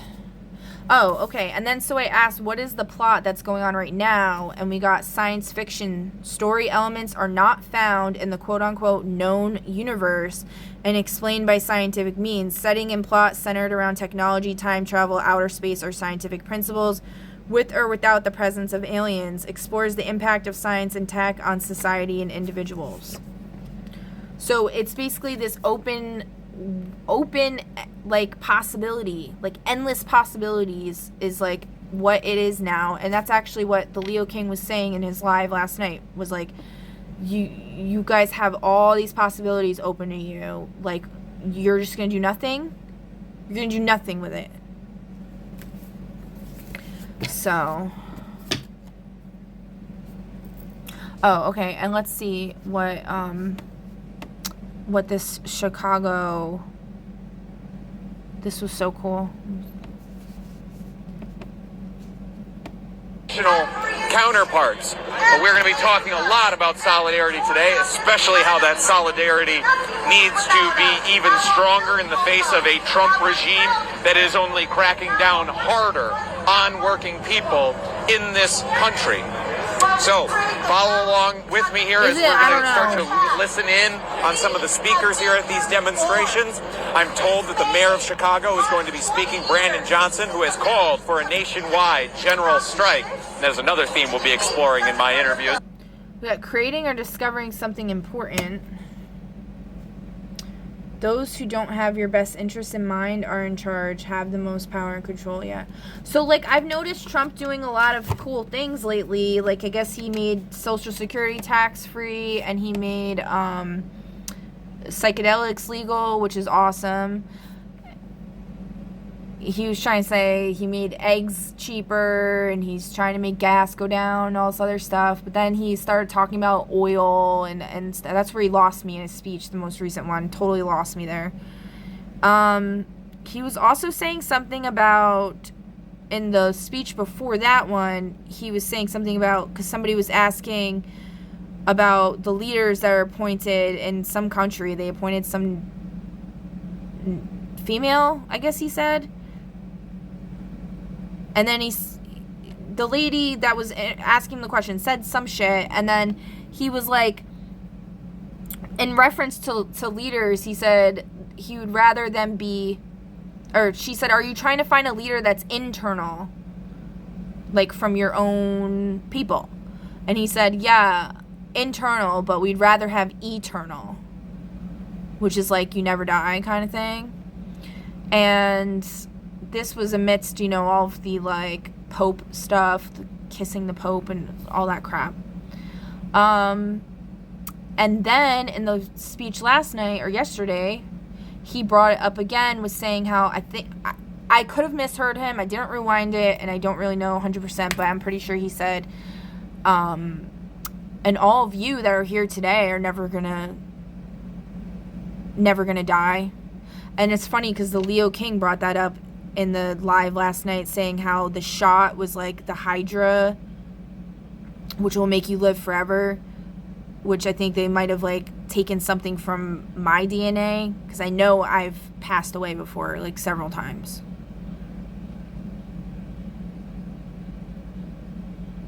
So I'm not really sure.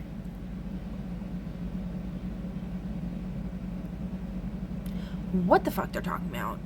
But I was told by the Most High a long time ago, and even like Elizabeth April brought this up in one of her things, was how if we wanted things to change significantly and quickly, Trump needs to become the president, because that was the only way it's going to happen due to the disruption. Whereas like with the Democrats, they kind of what's the word? I'm thinking docile, but they make people docile, but that's not the word I'm looking for.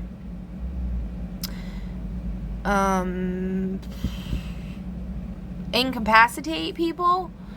They incapacitate them. So like I felt like really oppressed under the Biden regime, and that was when the creepy shit, like with that donkey stuffed animal, showed up in my room. That was creepy as fuck. That went in the jar, by the way. So, but yeah, and then at the end of Sweet Tooth, the Indian woman who's the wife of the doctor, who's like, these doctors keep getting brought up, right?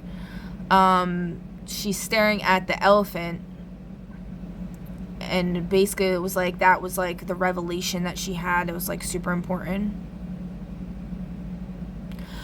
So yeah, so there's definitely something there. The elephant also never forgets.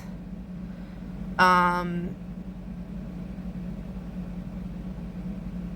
think once this World Cup situation comes to an end, it should all change. Everything should change, hopefully. I think this is just kind of like an opening to what's to come. And if it doesn't change, you know, y'all know what to do. Like, come on. All right, but let's see here. So is going to speak here in just a few minutes. So I want to be sure we move the camera and get to a point where you're able to listen in on the speakers. But before I do, I want to acknowledge something. Status Quo and our partners at the Midas speak about solidarity, but so this guy over here gunned down workers in the street fighting for that 8-hour workday. We enjoy an 8-hour workday, a 40-hour work week now because of the efforts of the people involved in the Haymarket Affair and other organizers. Besides that, and the people out here in Chicago are out here to honor that legacy and to fight for new rights for working people today. And that's some of the interviews that I'm going to be doing. Some of the questions that I'm going to be asking are going to be trying to get at the heart of what they feel like the struggle for working people should be like today. But I want to acknowledge that in much of the country, this is International Workers' Day. And yet, here in the U.S., it is not a holiday the way it is in other countries.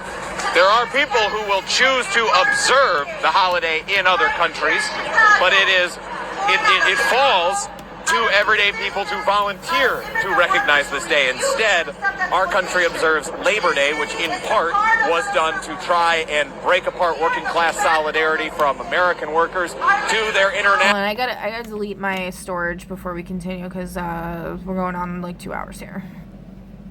All right. National counterparts. But we're going to be talking a lot about solidarity today, especially how that solidarity needs to be even stronger in the face of a Trump regime that is only cracking down harder on working people in this country.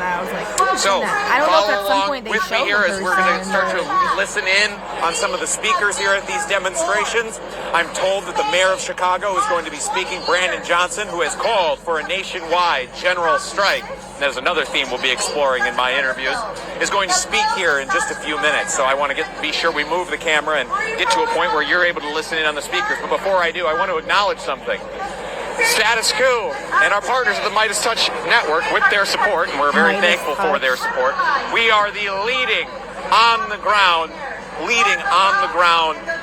outlet, independent outlet, anywhere in the country. We are a small but mighty team here at Status Quo. We punch way above our weight. I say, compare us to any other independent media outlet, certainly, but then even against the corporate behemoths. And I would say that we do better to get to the actual truth of the news, to lift up more voices of working people like who we'll be hearing from today than any other outlet. And just today, we have already been live in New York.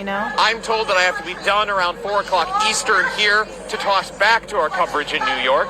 And then we may also, and you might be more informed on this than I am if you had the chance to watch my boss, Jordan Sheridan, go live from New York. He might have clued you a little bit more in on where our plans exactly landed, but we may also be going live from Minneapolis, but it's at least 3 different lives in 2 different cities, if not 4 lives in 3 cities that we'll be doing today in partnership with the Midas Touch Network and Andrew Mercado of Mercado Media as well. And so that is the kind of work that we like to deliver to you, this on-the-ground, unvarnished reporting to show you what it's really like here, what these people who are putting themselves at risk, putting themselves out in the street are actually saying. And we put ourselves at risk too as journalists. We were here in Chicago on the ground for 2 months covering the immigration crackdown that the Trump administration, occupation of this city that the Trump administration did last fall. We did the same thing in Charlotte. We did the same thing in Minneapolis, where myself and cameraman John Farina got frostbite in Minneapolis doing the coverage. Oh, that's such important coverage out there. And we were there it is. There's tear gas for about 4 hours. After Alex Preddy was killed, we were the first media of any kind to go live from the scene of that shooting to document how the Trump administration was brutalizing the people on the south side of Minneapolis. We're very proud of that coverage that we've been able to offer.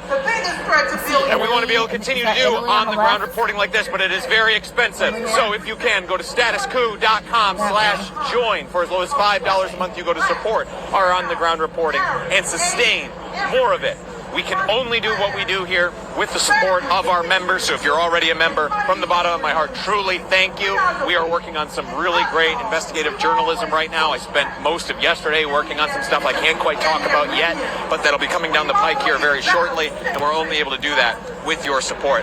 So thank you for that. With that, I'm going to jump behind the camera because I'm a one-man band out here today. So I'll be jumping behind the camera. I'm going to move us over so you can listen in and see the speakers. So yeah, guys, definitely check that out. I'm gonna finish watching that at some point. There was some other really cool stuff in the news. Hold on.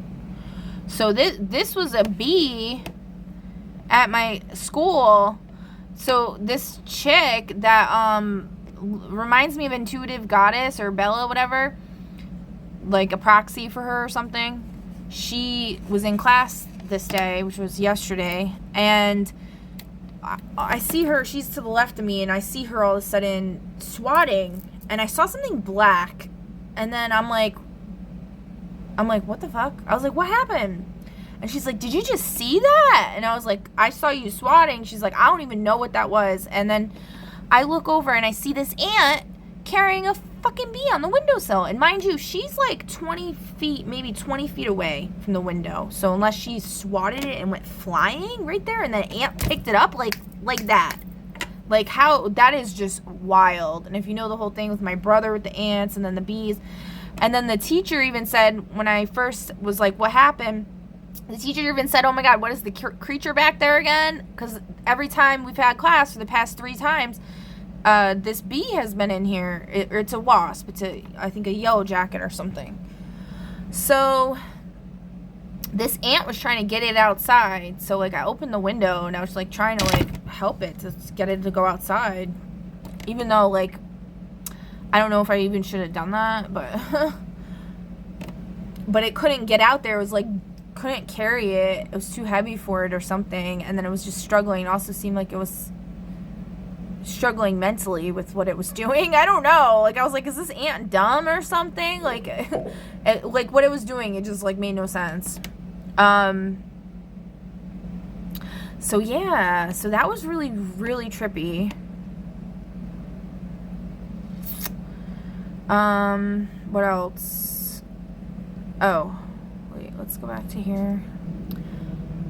Okay, then I was looking for my childhood story called Billy the Ghost, since Deadeye Two Tongues recently had a friend named Billy that died. I thought that was really weird.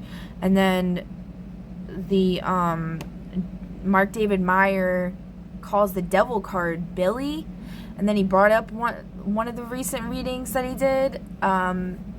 He had brought up how, like, did Billy like do something to you when you were little or some shit? And there was this Billy that lived on my street, on the same street that the ice cream truck incident happened. Not where the bicycle incident happened. That was on Poplar Street. This was Cedar Street. And, which all names of trees, which is very weird. And yeah, whatever. I'm not gonna get into that. Okay.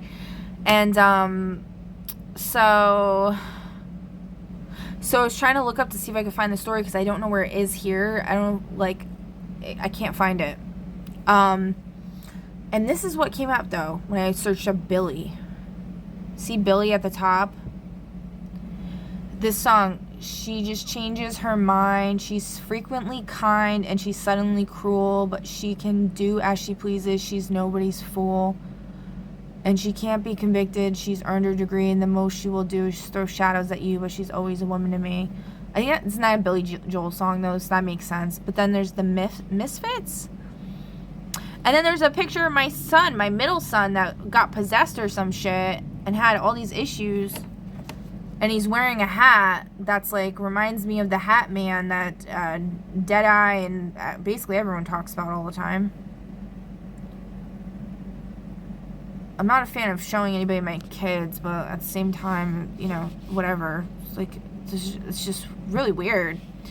Alright, and then there's this story that I wrote as a child that I've talked about before, but I don't think I've shared. It might be on my IG, I don't know. But I brought this up because I was talking about how, like, I had reversed things a lot when I wrote stories. And I found it interesting how with the Umbrella Academy, Klaus appears to be, like, very similar to me. The same name for his mom. Basically the same exact birthday, year and all. A lot of the same personality, some of the same love interest name. Yeah, it would basically be a male version of me, I would say. But obviously just probably like more entertaining or more funny or whatever, because it's fucking him, you know. So anyway, so I just found it interesting because it's like a role reversal thing, and that's like what I chose to do, because I've always been into like covert stuff, like the FBI and like the Saw movies where there's like layers of steps and meaning and things, and like the Da Vinci Code, like stuff like that. Like I've always really been into that. I think I've explained this as well before, is like the picture I drew with the eyes, like that was based off of the Saw movies. Like that was my kind of inspiration in a way behind the mechanisms of it, the workings of it, okay? Alright, so we're gonna read this. In a far, far away jungle, there lived many different animal families. There were the snappy crocodiles and the ferocious tigers. There were the tame turtles and the rather polite elephants. Then there was the monkey family. This family was unlike any of the other animals, and the littlest of the monkeys, Milo, was well aware of this. The monkey family had a mother, a set of grandparents, and 2 young sons, Milo and Jerry. Now all the monkey family needed to make them just like the other animal families was a father. This was not my family dynamics. Like, I didn't live with my mom and dad and my grandma and my grandpa. I lived with them separately at points, but never all together, so. Okay. At one point I did live with my dad and my grandfather on his side together, but that was it. Just before Milo was born, his father died from a very rare monkey disease, Bananatopia. And by the way, I wrote this in 9th grade. Was it 9th grade or 10th grade? At the beginning of 10th grade? Was it confirmation? I think it was beginning of 10th grade, maybe.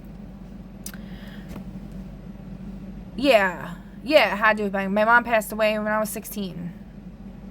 2005. I'm 36. Y'all do the math. I don't fucking know. But anyway, I dropped out shortly after that, and I ended up going back to school, and I got my diploma. Just before Milo was born, his father died from a very rare monkey disease, Bananatopia. The reason why I brought that up is because I ended up reading this to my kids after their father died, because it kind of like applied, because it was a way for me to explain what happened to him too. Like, he got poisoned, which he kind of did get poisoned in a way.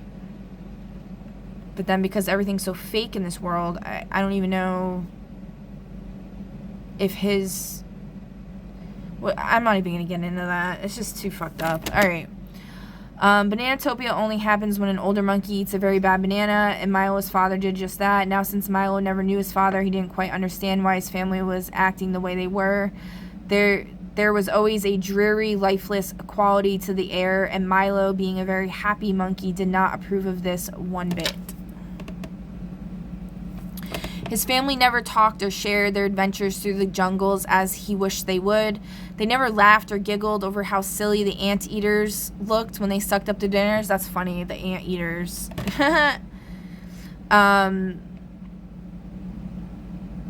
And I just showed an ant eating a fucking bee. That's so funny. He was a very lonely monkey indeed, and he planned to do something about it right away. He's a go-getter. It all began on a rainy day in May, where the monkey household was even more gloomy than usual. Milo hung from his monkey tail from a vine outside of their treehouse. He looked into the window and gazed upon his unfortunate family. His mother was sitting at the table, her head hung in the clouds as usual, ignoring Milo's brother Jerry as he attempted to give her a present he made in school. Aw, poor Jerry. Grandpa Monkey was standing at the banana shelf and looking for a fresh one to fill his big belly. It seemed that all he ever did was eat now. Grandma Monkey was washing the coconut shells using some rainwater as it poured from the hole in the ceiling. She was also using the water coming from her eyes.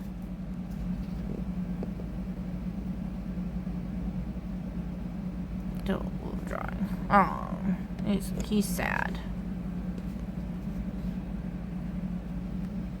Milo couldn't stand his family anymore. He just did not understand why they were so sad over Father Monkey.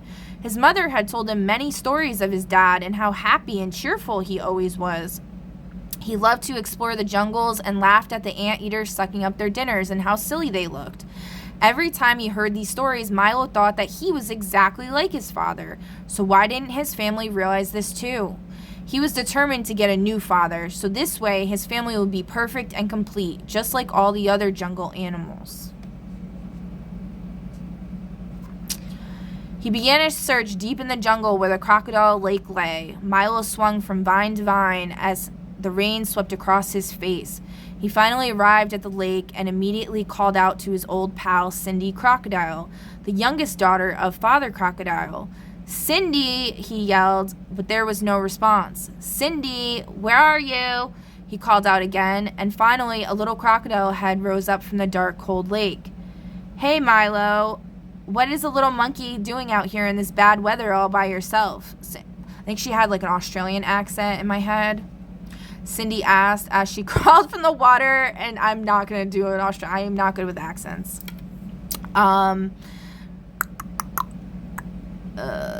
And walked towards Milo. "I'm looking for a new father for my family. Can I stay with you guys for a little while and see what your family is like?" Milo asked. "Sure, mate." "Yeah, see, mate. Just come over here to the lake and I'll call my family up." "Ma, Pa, we have company," she yelled towards the murky water. Uh-oh, what's gonna happen? Suddenly, 2 giant crocodile heads popped up from the water, along with a little boy crocodile, Cindy's younger brother, Stewie. "Stewie," yelled Cindy with anger, "go back into the water. I didn't ask you, now did I?" "No, but," Stewie replied, shy and scared. "You heard me. Go home now," Cindy screamed at her little brother with such a cold, harsh tone. It was unnatural for a sibling to treat their brother like that. Stewie sadly turned away and swam back into the lake. Milo was horrified because of her demands and turned towards Father Crocodile. "Hello, sir. How are you doing today?" he asked him as politely as he could. Could be better. "Say, Mother Crocodile, did you catch our meal for today yet?" he asked his wife. "No, dear. I thought you were going to do that today. I can't believe we're going hungry again. Good job, Father Crocodile. Once again, you forgot. Today was your turn to catch our dinner." Mother Crocodile yelled. She looked very angry as she turned away from her husband and snapped her tail at everyone. Milo was very surprised at how angry and mean their family was. He could never see his family living with such a mean father figure. Milo turned towards Cindy and told her thank you, but he must be going. She shrugged and went off with her parents to catch a quick meal. I was just thinking like that they would probably just eat him, but the little monkey decided he would try another family instead and see how his luck turned out elsewhere. Finally, the sun broke through the rain clouds and warmed the grass in the open field nearby. Milo hurried toward his next destination, the ferocious tiger's den. As he entered their home, he called out for his buddy Skip, the only son of the tiger family. "Skip, where are you?" he yelled. Milo searched the den, but Skip and his family were nowhere to be found. He decided to look outside. Maybe they were playing in the field, he thought. As Milo stepped outside, he caught sight of his friend and his family. They were far from playing. Skip, his mother, and his father were hunting. This was not something Milo wanted to be a part of, so he hid behind a bush nearby. He watched them catch their food and eat their dinner. He waited for them to return back to the den. Milo was sickened by the way the tiger family ate. He was so used to his bananas that this was strange indeed. Skip spotted Milo and gave out a rather loud roar right in his face. "Hey, Milo," Skip yelled. "What are you doing by yourself in this field? It's very dangerous out here, you know." Skip circled around Milo, eyeing him up and down. "I'm searching for a new father so my family can be just like all the other jungle animals. Can I meet your dad?"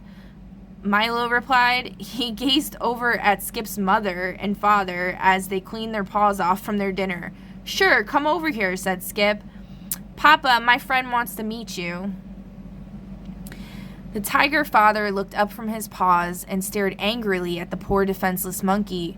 Milo crept from the bush, expecting a kind hello from Skip's father. "Tell your friend I don't want any visitors. You know I don't like company after our meals," Father Tiger roared at his son. Skip jumped at his father's response. "Well, you heard him. Sorry, Milo. Maybe some other day. I'll see you in school. Catch you later." That was supposed to be a joke, like, catch you later, huh? Skip yelled as he scurried away. Milo was shocked at how ferocious the tiger family's father was. He was baffled at how he had already visited 2 families and neither one was good enough. So Milo continued on his journey into the jungle again. I just saw an orb fly above my head. My voice started getting slurry. Archangel Tizakiel and Archangel Cassiel, please enact code Mr. Brown on whatever that was. Thank you.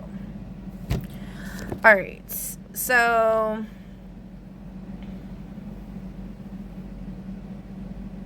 he continued on his journey. Alright. Back at the monkey treehouse, Mother Monkey was frantically searching for her son. Where could he be? She yelled in panic as she lifted the table and searched the cabinets. Grandma and Grandpa Monkey had worried looks on their faces as they searched for their little grandson as well. "I just hope he's okay wherever he is," said Jerry with tears running down his cheeks. "We have to do something," cried Mother Monkey. The family had searched the house from top to bottom, and Milo was nowhere to be found. "We're going to have to look for him in the jungle," said Grandpa Monkey, "and be as careful as possible." The family agreed, and they all swung out the door. Milo continued on his way when he came upon a trickling stream and stopped to see if his friend Timothy the turtle was home. "Timothy," Milo called out. He searched for a small turtle head to pop up from behind the rocks. Yes, sir. Who is there?" a rather shy voice responded. Milo caught sight of his little friend and was rather relieved. "It's me, Milo. I came to visit your family," he told Timothy. "Oh, yes, of course. Milo from, school." Suddenly, a small head came out from behind the rocks, and Timothy paddled up to Milo. "Well, what is it you came here for?" he quietly asked Milo. The anxious monkey looked at the turtle and spoke. "You see, I came to meet your father. I'm looking for a dad for my family so we can be complete and happy again." "Do you think I can meet your father?" Milo asked him. Timothy nodded and called out to his dad. Yes. Father, we have a, visitor. Will you come out for a moment?" Father Turtle appeared from under the water and answered his son. Yes. What do you want, son?" "Well, my friend Milo wants to meet you," Timothy said. "Oh, well, I only have a minute, but if you insist." Timothy's dad looked towards Milo with little interest. "Hello, I'm Father Turtle. It has been a, pleasure meeting you, but I really must be going now. I have to go watch the algae grow. Well, bye now," Father Turtle said as he hurried away to inspect the plant growth of the rocks. The poor monkey looked down in dissatisfaction and slowly dragged his feet as he walked away. "Bye, Timothy," he called out in a low, bummed-out tone. Well, bye, Milo," Timothy shyly replied. Milo once again was discouraged and thought he would never find a father for his family. "There must be a family somewhere that has a father for us," he thought as he suddenly fell to the ground. He hit a rather large object as he was swinging. He wasn't paying attention. "Oh my," yelled the startled creature. "Are you all right, sir? You know it's not proper for a young monkey such as yourself to be traveling alone in the dark jungle, you know." Milo looked up and saw a huge elephant. It was his friend Daisy's mother he had ran into. He quickly gathered himself. Milo made sure he apologized because he had remembered how polite the elephant family was. Sorry, ma'am. You see, I'm just out looking for a father for my family so they can finally be happy. And Milo was caught off by Mother Elephant as she grabbed him with her long nose and inspected him carefully. Aw, you poor thing. Would you like to meet my rather polite husband? Spiritual burp, sorry. Excuse me. She asked with concern in her voice. Yes, ma'am. That would make me very happy. Milo said cheerfully. Mother Elephant quickly brought him over to her husband and explained the situation. Well, Father Elephant began, I don't think that monkeys and elephants should be mixing, you know. It is just not proper. It just seems immoral for that to occur. Mother Elephant took the little monkey by her long nose and put him back into the jungle path. I'm awfully sorry, little one, but you heard my husband. Now run along to your family. They ought to be looking for you by now, she said to him. Milo looked up at her with tears in his eyes. That's it, he yelled. I've had it. I'm going home to my real family. At least they love me. Milo was furious as he swung away to his treehouse in the middle of the jungle.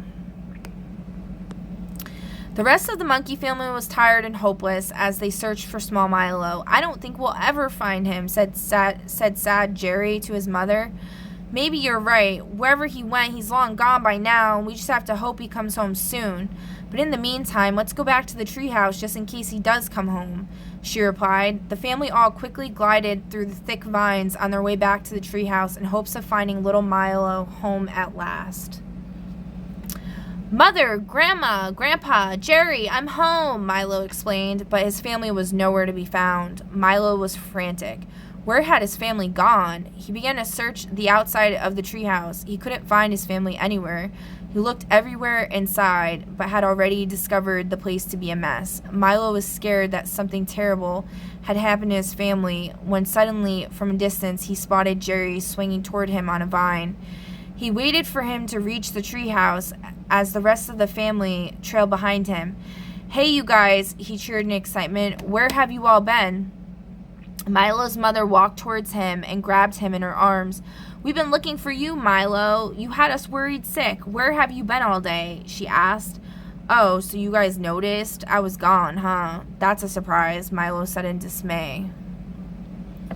What do you mean we noticed? Of course we did, said Mother Monkey. Milo looked up at his mother as he explained. I was out looking for a new father for our family because that's all you guys care about. It's always sad and lonely here, and I want everyone to finally be happy. Oh, Milo, explained Mother Monkey. I should have realized how sad we've all gotten. It's just been so hard without Father Monkey. But now I know that your father wouldn't want us to be sad and lonely. He would want us to be a big, happy family, just like we used to be. So that's what we'll be, she stated. Promise? Milo eagerly asked. Promise, she said back.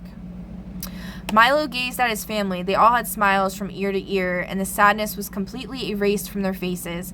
He knew that now his family would finally be okay, and that they would always remember Father Monkey as the happy, loving one who brought their family back together. So from that point on, the monkey family lived a happy, well-mannered lifestyle. Every day they told each other of their adventures in the jungle, and every day they laughed at how silly the anteaters looked as they sucked up their dinner. So, yes, that's that story. I hope you guys enjoyed it. If not, oh well. We actually had to read our stories to a classroom of, I think there were second graders, which then my son, when he was in school, before I had to pull him out, my youngest, he was in second grade, and they asked for us to send a book in or something, I think, to come in and read it. And I had asked if I could read this book because I feel like it's a good book to help kids deal with grief.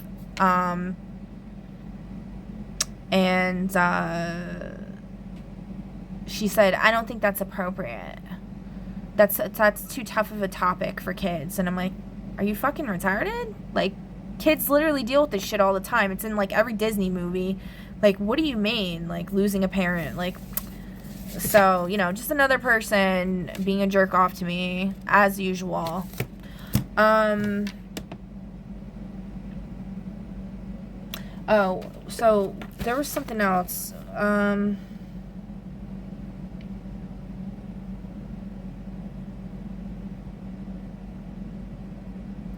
Oh, so when I had my last video that I posted with the smoking thing, I had after I had posted that video with saying, you know, how like if you do that, like I can't be like connected to you, like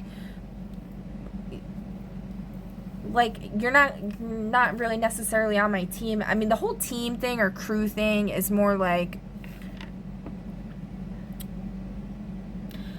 I don't know. Like, for me personally, it's just, like, a way, because I'm completely isolated and I have no one. So, like, it's, like, you know, kind of like having fake friends or something.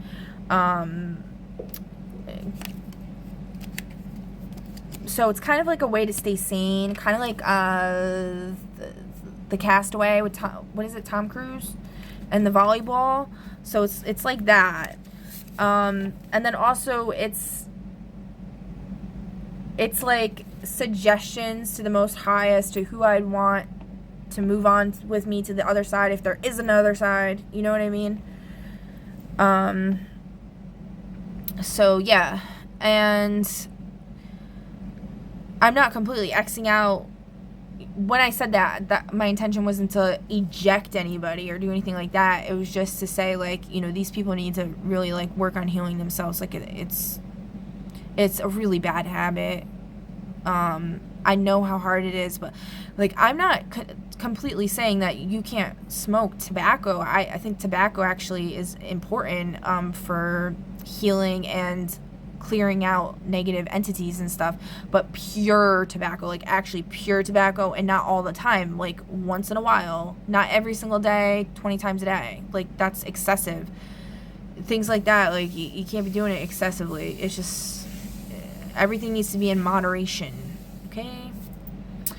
But, you know, these are my boundaries. This is not me trying to exert my willpower over anybody at all, or my judgment. My judgment is reserved for motherfuckers that like to bully people and be cruel. Whether they're trying to be like, get me to say something that helps others or not, I don't give a fuck. Sometimes there's things that you just don't cross that line. Like, at least with the Leo King, like, he would say stuff, but he does it in a way where it doesn't, like, hurt my feelings. You know what I mean? Like, I don't feel violated. So, there's ways to say things and get a narrative to get, you know, to get people talking about things, even though I'm not sure was even this elected living God's intentions, or anybody else that I've called out that's been a fucking bully. But I mean, you could just tell he's a very angry person. He definitely has mommy issues. He's mentioned it like 12 times. His mom does sound like a fucked up person. It's really not okay, you know, but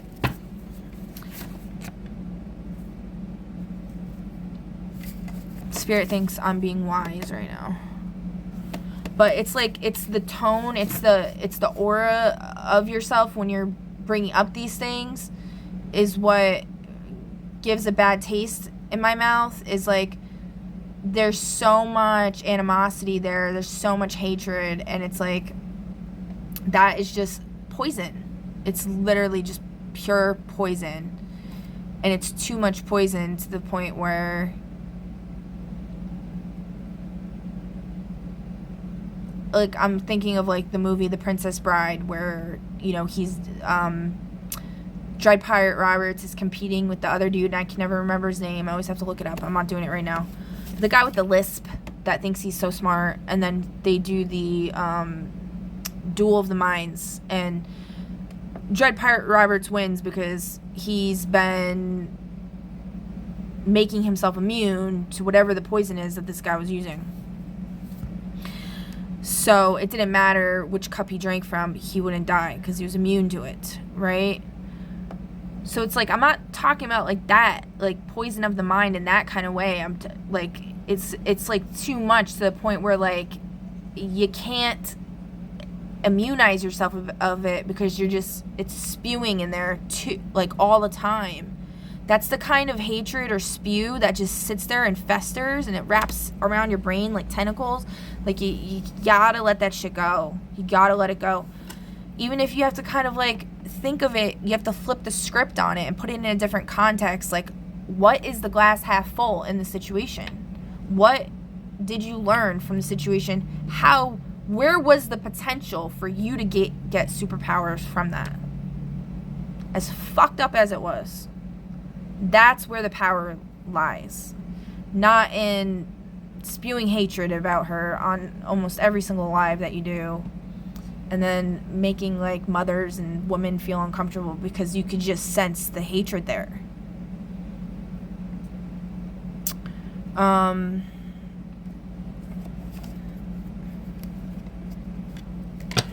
yeah, that's all I gotta say about that.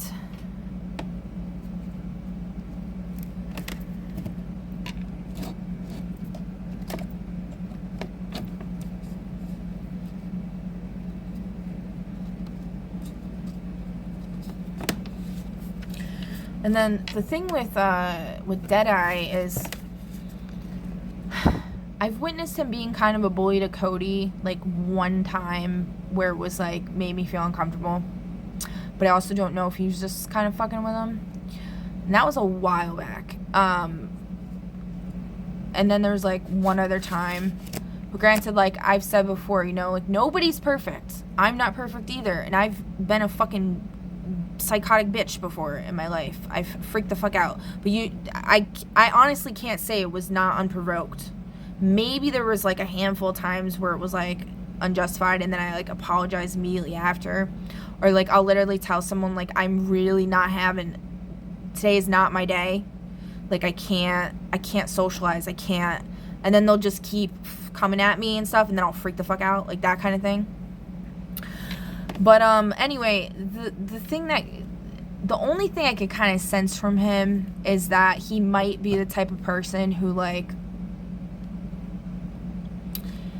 how do I explain this? It's like something with like virtue signaling. So like, it's like that dude Andrew, which is like his last name, which is so weird. The dude Andrew that I brought up before, the one that ended up coughing up blood. Like, I don't know if I actually mentioned that. He was like coughing up blood like my kid's father was, which is so weird. And he was telling, the way he would talk to me is like as if he's like so much better than me and like nitpicky, like anything that I did, psychoanalyzing the shit out of me and like ready to like fucking pounce. See, I psychoanalyze people, but I still want to be their friend no matter what. That's been my downfall though, actually, because I've let serious wrongdoings go unchecked way too many times, and then the person just keeps doing it. Okay, I'm not talking about that. I'm talking about like shit that like makes no sense, and then or it's like very mundane, inconsequential type of shit, or like just basic human shit. And also like someone not holding someone else to the same standards as they do themselves. So like, say for example, you know, he goes and snaps at Cody, but then I were to snap at my friend, which I don't have any friends, but if I were to snap at my friend and then him being like, oh, I'll never talk to that girl. You know what I mean? So like, I don't really know. Oh my God, all these sirens are going crazy right now.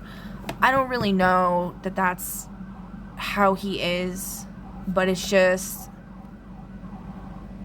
a reservation that I've had when psychoanalyzing him, okay? It's like, yeah. I can almost feel this sense of like he doesn't like me. He's fucking with me. And then,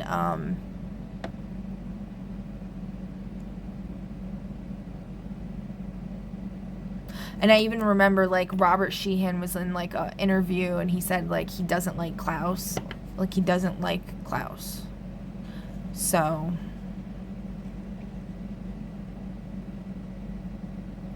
So, yeah. Y'all take that all in. Do what you will with it. I don't fucking know. I don't really give a shit. I do, but I don't. We got performative joy. It was in the reverse for the diagnostic alchemical oracle. And the shadow signal is happiness for others' comfort. Hidden intelligence, fear of rejection. Transmutation method, authenticity, exposure. Express a mild truth daily. So there you go. That's what I'm doing. I think it's saying, because it's in the reverse, like, that I am doing that. That's what I'm literally doing right now. It's not easy for me to talk about these things or whatever, and, like, I know I probably don't mean anything to these people, and I'm literally just the butt of everybody's joke, but I don't care. So, to me, anybody who treats anybody like that is a fucking joke. Like, for real. Like, they belong in clown school. And they are in clown school. So, if that's, like, what you're doing. Like, most of the time, the people that are in power think they're empowered, they're really fucking not. See, strength.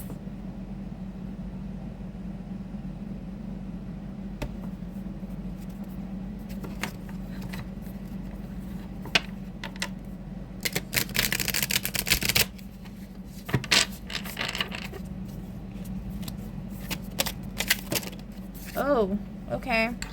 Let's see. Page of Swords in reverse. Mental magic backfiring. Also, messages not coming in from a gossiper. Somebody who likes to invade people's boundaries and shit is being blocked. Two of Cups in reverse.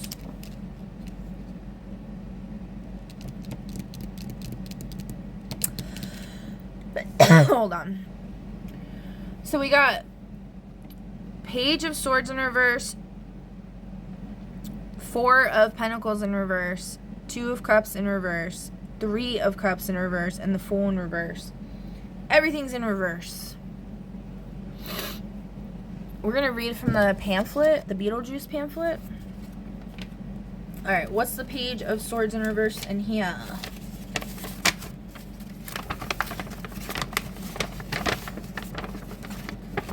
This thing is crazy. This thing's crazy. Like, what is this?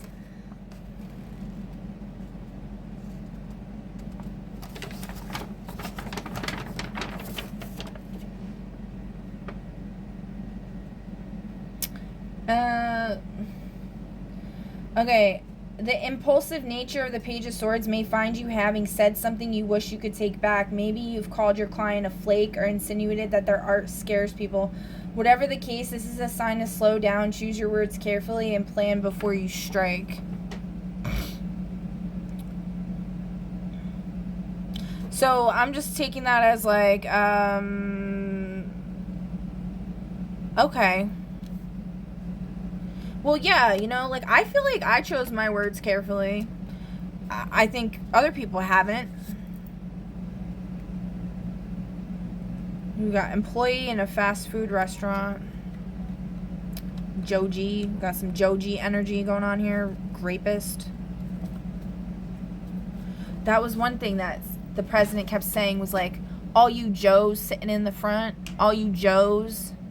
And there's the Joe that's the, spiritual gangster guy. His name's Joe as well. Just some food for thought, guys. Okay. And then we got Four of Pentacles, which on here it says,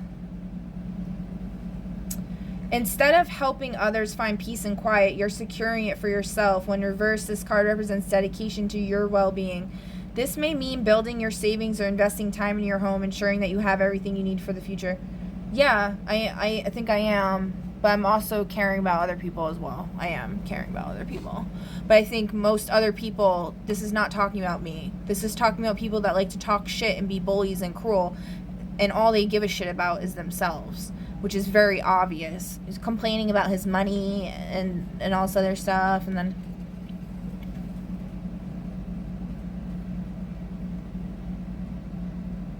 And, like, you know, if you have to give up the ghost or whatever, you know, you're threatened to have to push me away and stuff, you could do it with a little more grace and tact, like how the Leo King was doing it. You don't have to fucking be a douchebag and try to stab me in the back with 10 swords. Try to make me cry and stuff. Like, fucking losers. Two of Cups.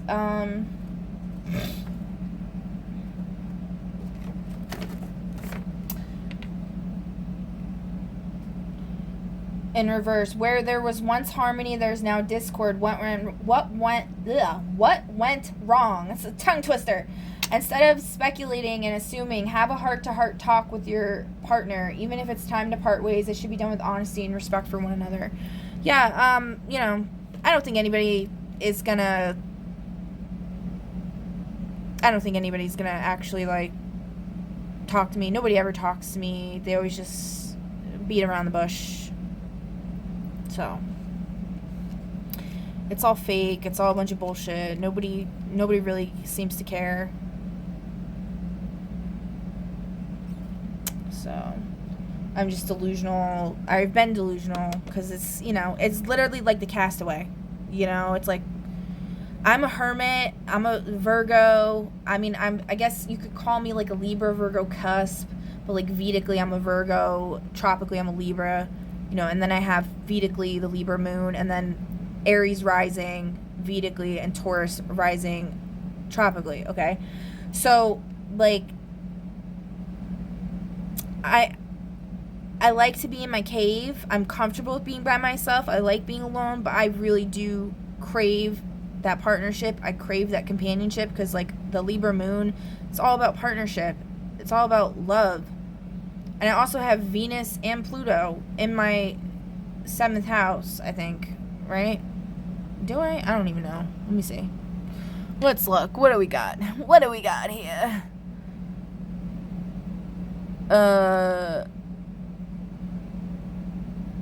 Yeah. 7th house, Venus, Pluto, and the moon, all in the 7th house.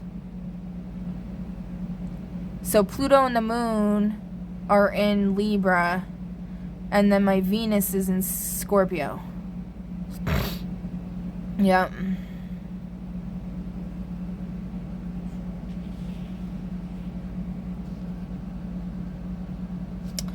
Hold on. Oh, I just saw this in my thing. Guys, this is a book I found at that abandoned house where the giant bat was. There was a bunch of random books. I thought this was funny. This might be a little Easter egg for somebody.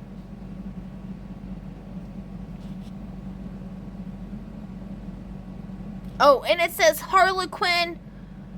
Dude, I didn't even notice that. It says Harlequin Super Romance. No fucking way. That is wild. That is actually wild. Oh, and since we're on that 2 of Cups in the reverse energy, this was another screenshot that I found from a conversation with me and JR over here.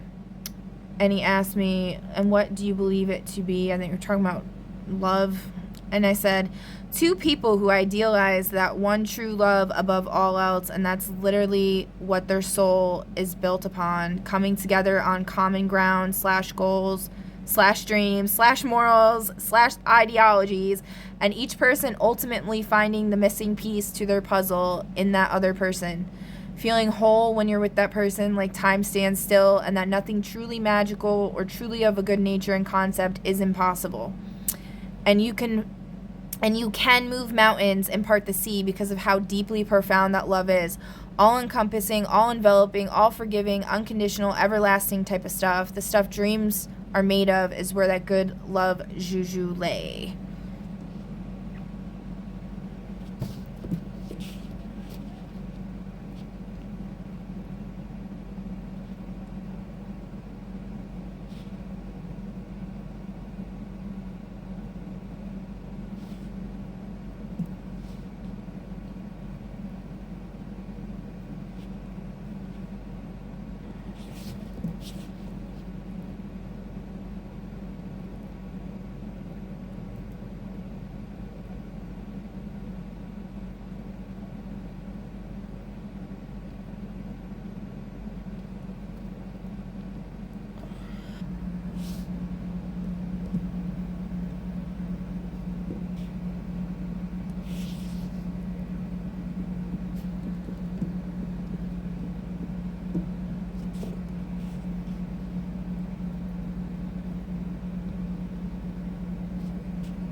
Oh, I thought I paused it. I wasn't paused the whole time. I seriously love this song so much. There used to be... Oh, crap. So was I not recording, like, this whole time? Fuck. I don't know if I was even recording. Uh-oh. Alright, whatever. So, there used to be a graying tower alone on the sea, and you became the light on the dark side of me. Love remained a drug. That's the high and not the pill. It's the prescription drug thing that just came up with Athena's statue. But did you know that when it snows, my eyes become large and the light that you shine can't be seen? And then with snow, it's talking about, like, being on drugs, I think. Baby, I compare you to a kiss from the rose on the gray. The gray. Yeah, the gray.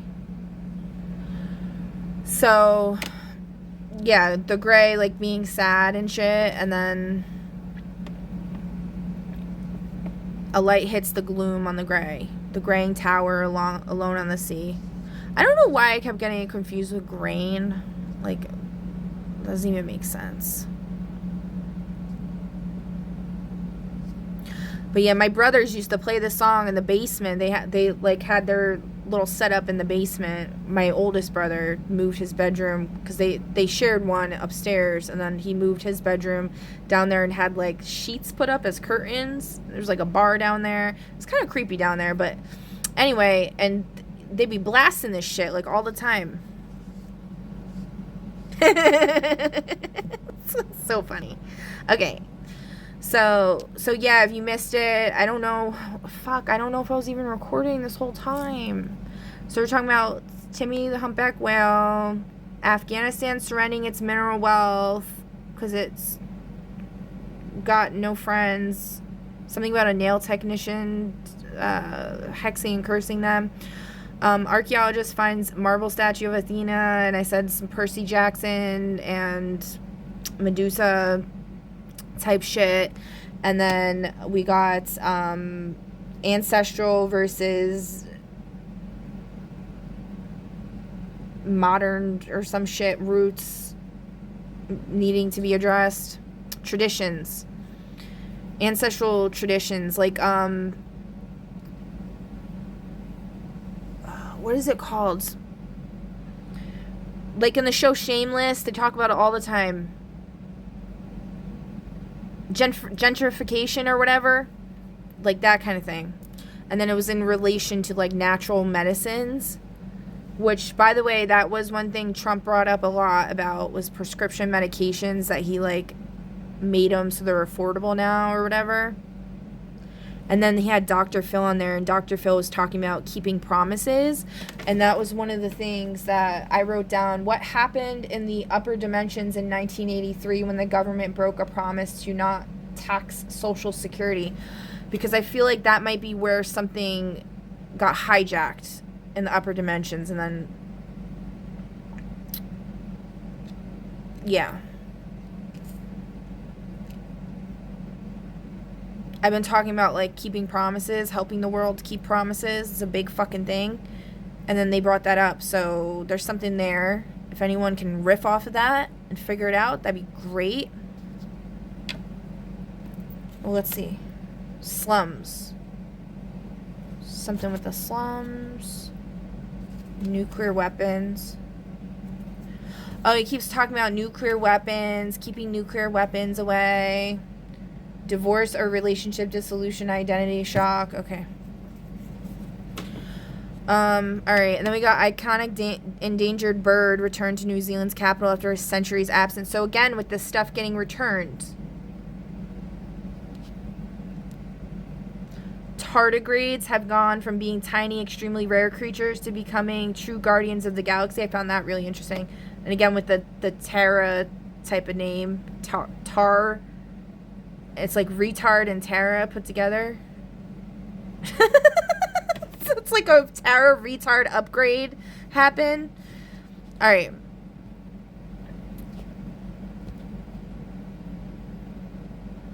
Something about Oracle. Okay. One of the world's most remote nations opens up. That's interesting.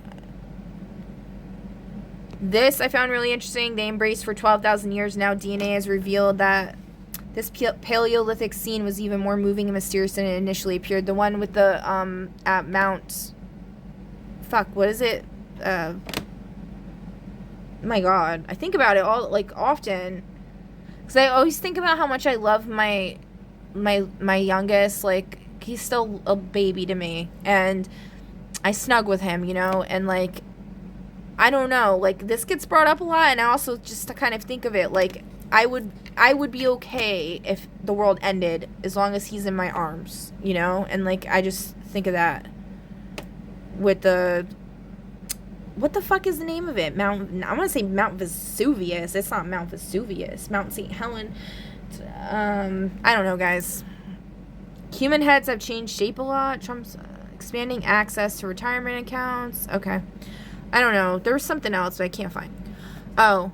This human design gate 10 gene key, the self-love North Star. Y'all should definitely look this up if you're struggling with self-love and addiction and problems, okay? Alright, and then we're going to finish this reading and then do some fortunes and angels and something else. I don't know yet. Okay. So then we got two, what did we do? Four, what was that? 4 Pentacles. 2 of Cups. So 2 of Cups in reverse. Where there was once harmony, there's now discord. What went wrong? Instead of speculating, have a heart-to-heart talk with your partner. Even if it's time to part ways, it should be done with honesty and respect. And then we got 3 of Cups in reverse. Instead of connection and collaboration, the reverse 3 of Cups indicates you may need some alone time. You may prefer having full autonomy instead of compromising, and it's essential to honor your needs at this time. Oh, I don't know if I finished because I went off on an ADD tangent. But when I made that reading about pulling my energy back and setting boundaries, I heard a male voice say DEFCON 5. I couldn't understand.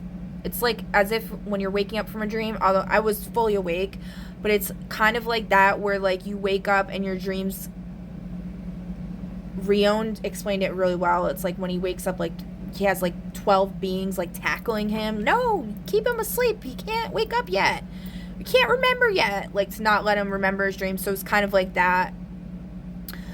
So I couldn't remember if it said DEFCON 5 or DEFCON 6, but I didn't know what that meant either way. So I looked up both. And DEFCON 5 means a time of peace time. It's the highest level of peace time that you can have where there's no threat of war. So I found that really interesting. And DEFCON 6 doesn't exist, so. Alright. Then we got 3 of Cups. Oh, I just read that. Yeah, guys, my brain's fried. I probably need to go back on my medication at this point. I don't know. I'm trying really hard, but I'm not going to until I gotta figure something out, though. It's fucking ridiculous. So what if you have just, okay. So what if you have just the plaid shirt and floral dress on your back? No one, including the Maitlands, is ever thoroughly prepared for what lies ahead. Stop waiting for the perfect moment and trust that you are ready right now. Okay. So, yeah. So, kind of like saying, these people may not apologize to you. They may not give a fuck. They may just be fucking with you. But you got everything you need. You're going to be fine. You're going to be fine. Just like I said in the Leo King Live, my life pretty much sucks. And most of the time I'm limping and bleeding out on the fucking floor. But I still keep going. Even though it's extremely difficult. I still keep going. Okay. And I don't go out here either. I notice some people like to fish for... and I'm not going to call this person out. But I think you can see it yourself. Because it's kind of... I don't want to call this person out. I really like this person. I'm not trying to be mean, but I feel like they need to chill with this fishing for compliments type shit, because it seems like they're doing a lot of posts where it's like trying to get sympathy from others, and it's like, I mean, I guess, like, I could see it in a way where it's, like, kind of trying to weed the garden to see who's a scumbag and who's not. That's a good way to do it. But at the same time, it's also encouraging this modality of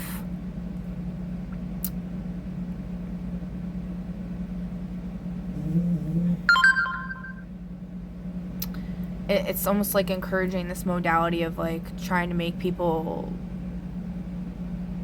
the way they responded to a comment that a video they posted is like, it just made me be like, okay, well, now literally you're gonna have a million fucking chicks just constantly sucking your dick in the astral, so to speak, like, to put it point blank. Like, now they're all just gonna kiss your ass like it's their fucking job because you've shown that's what you really like, or that it touches your heart, you know? And I just don't feel like it's genuine because they're gonna be fake about it. Like, there's more covert ways that you can do that or demonstrate that, and it's kind of like, whatever. I don't know, man. I don't fucking know. It's just kind of need for innovation pertaining to design and R&D issues, marketing campaign, designing a product, and research. Identity shift after becoming a parent. Divorce or relationship dissolution, identity shock. Yeah, I don't know, guys.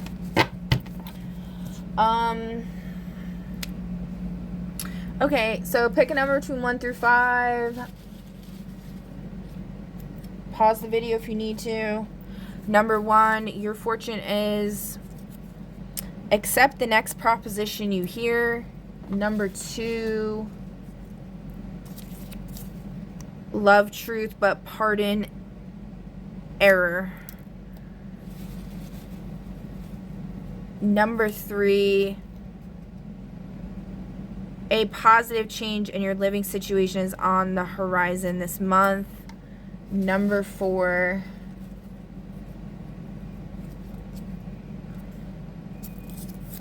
the architect of your destiny is yourself. And number 5, love is being offered to you. Be affectionate in return. Lucky you, number 5.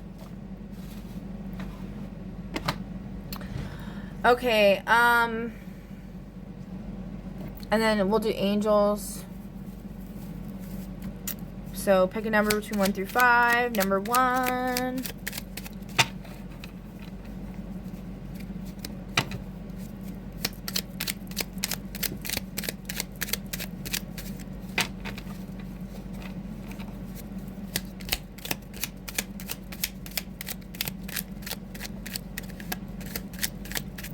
The angels don't want to come out for you, I don't think.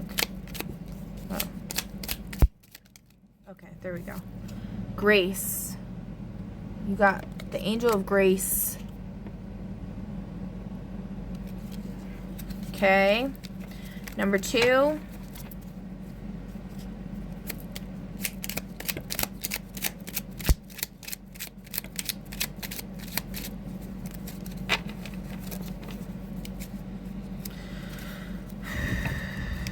Being a little difficult here.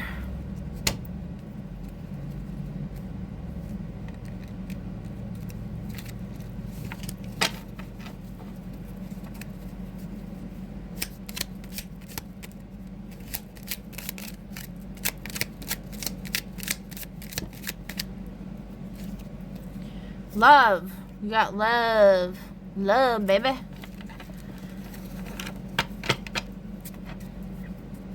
Okay, number 3.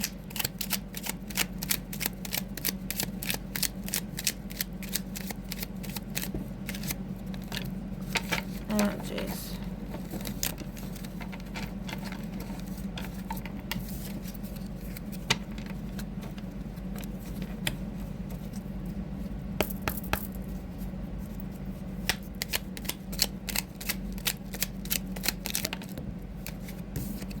Release. The angels are supporting you on releasing something.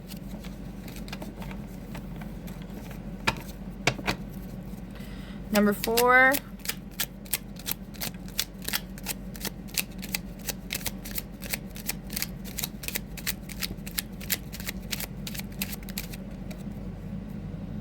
Simplicity. Something you're working on, maybe. The angels are encouraging you to go up, approach it in a more simplistic kind of way.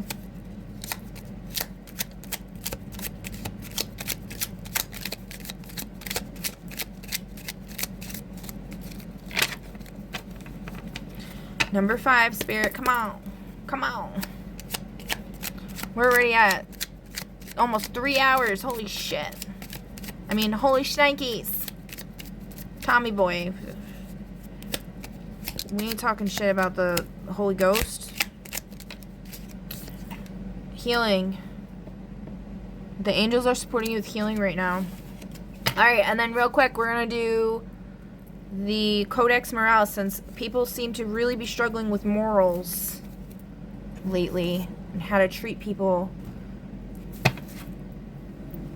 and not be covert narcissists and greedy sons of bitches.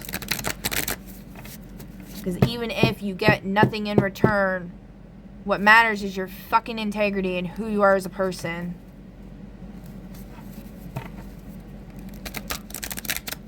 You shouldn't fish out compliments. You shouldn't fish out money. You shouldn't fish out fucking anything in exchange for your fucking soul. Or just like to manipulate people or whatever into some bullshit. Unless you have like a higher purpose. If there's like legitimately some fucking virtue behind it, it's different. There's all kinds of tactics out there. But from what I'm seeing, motherfuckers are fucking up. The Gatekeeper in reverse. You may be restricting entry to preserve status rather than integrity. Gatekeeping enforces exclusion, bias, or stagnation. Access is regulated responsibly to maintain standards and safety. You may be restricting entry to preserve status. Yeah, I mean, I'm not gatekeeping anybody. They're gatekeeping me. So, don't get that fucking twisted if anybody was thinking that. Like, I literally have nothing. Nobody gives me anything.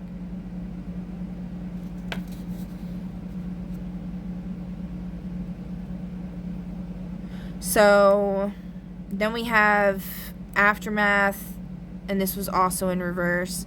You may be rushing towards closure without reckoning. Shadow reversal. Systems declare victory and move on, leaving damage unresolved. That's usually what they do. They act like dicks. They bully. They get cruel. They say fucked up shit. And then they just move on with their life. They get their bling bling and they move on. Nobody gives a fuck.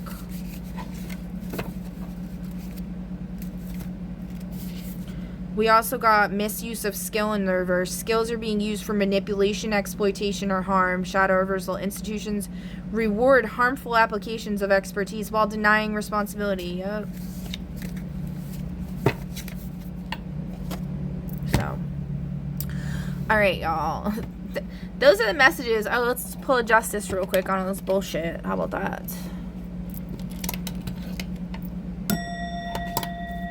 Spirit, the Most High, Elohim, Adonai, and the Holy Ghost is with the Mostest. What justice is to be served in this fucked up situation going on with all these people being bullies?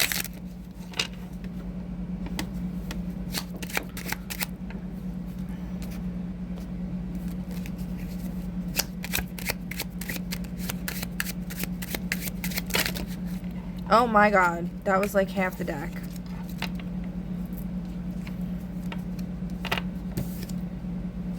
That's too many. That's too fucking many.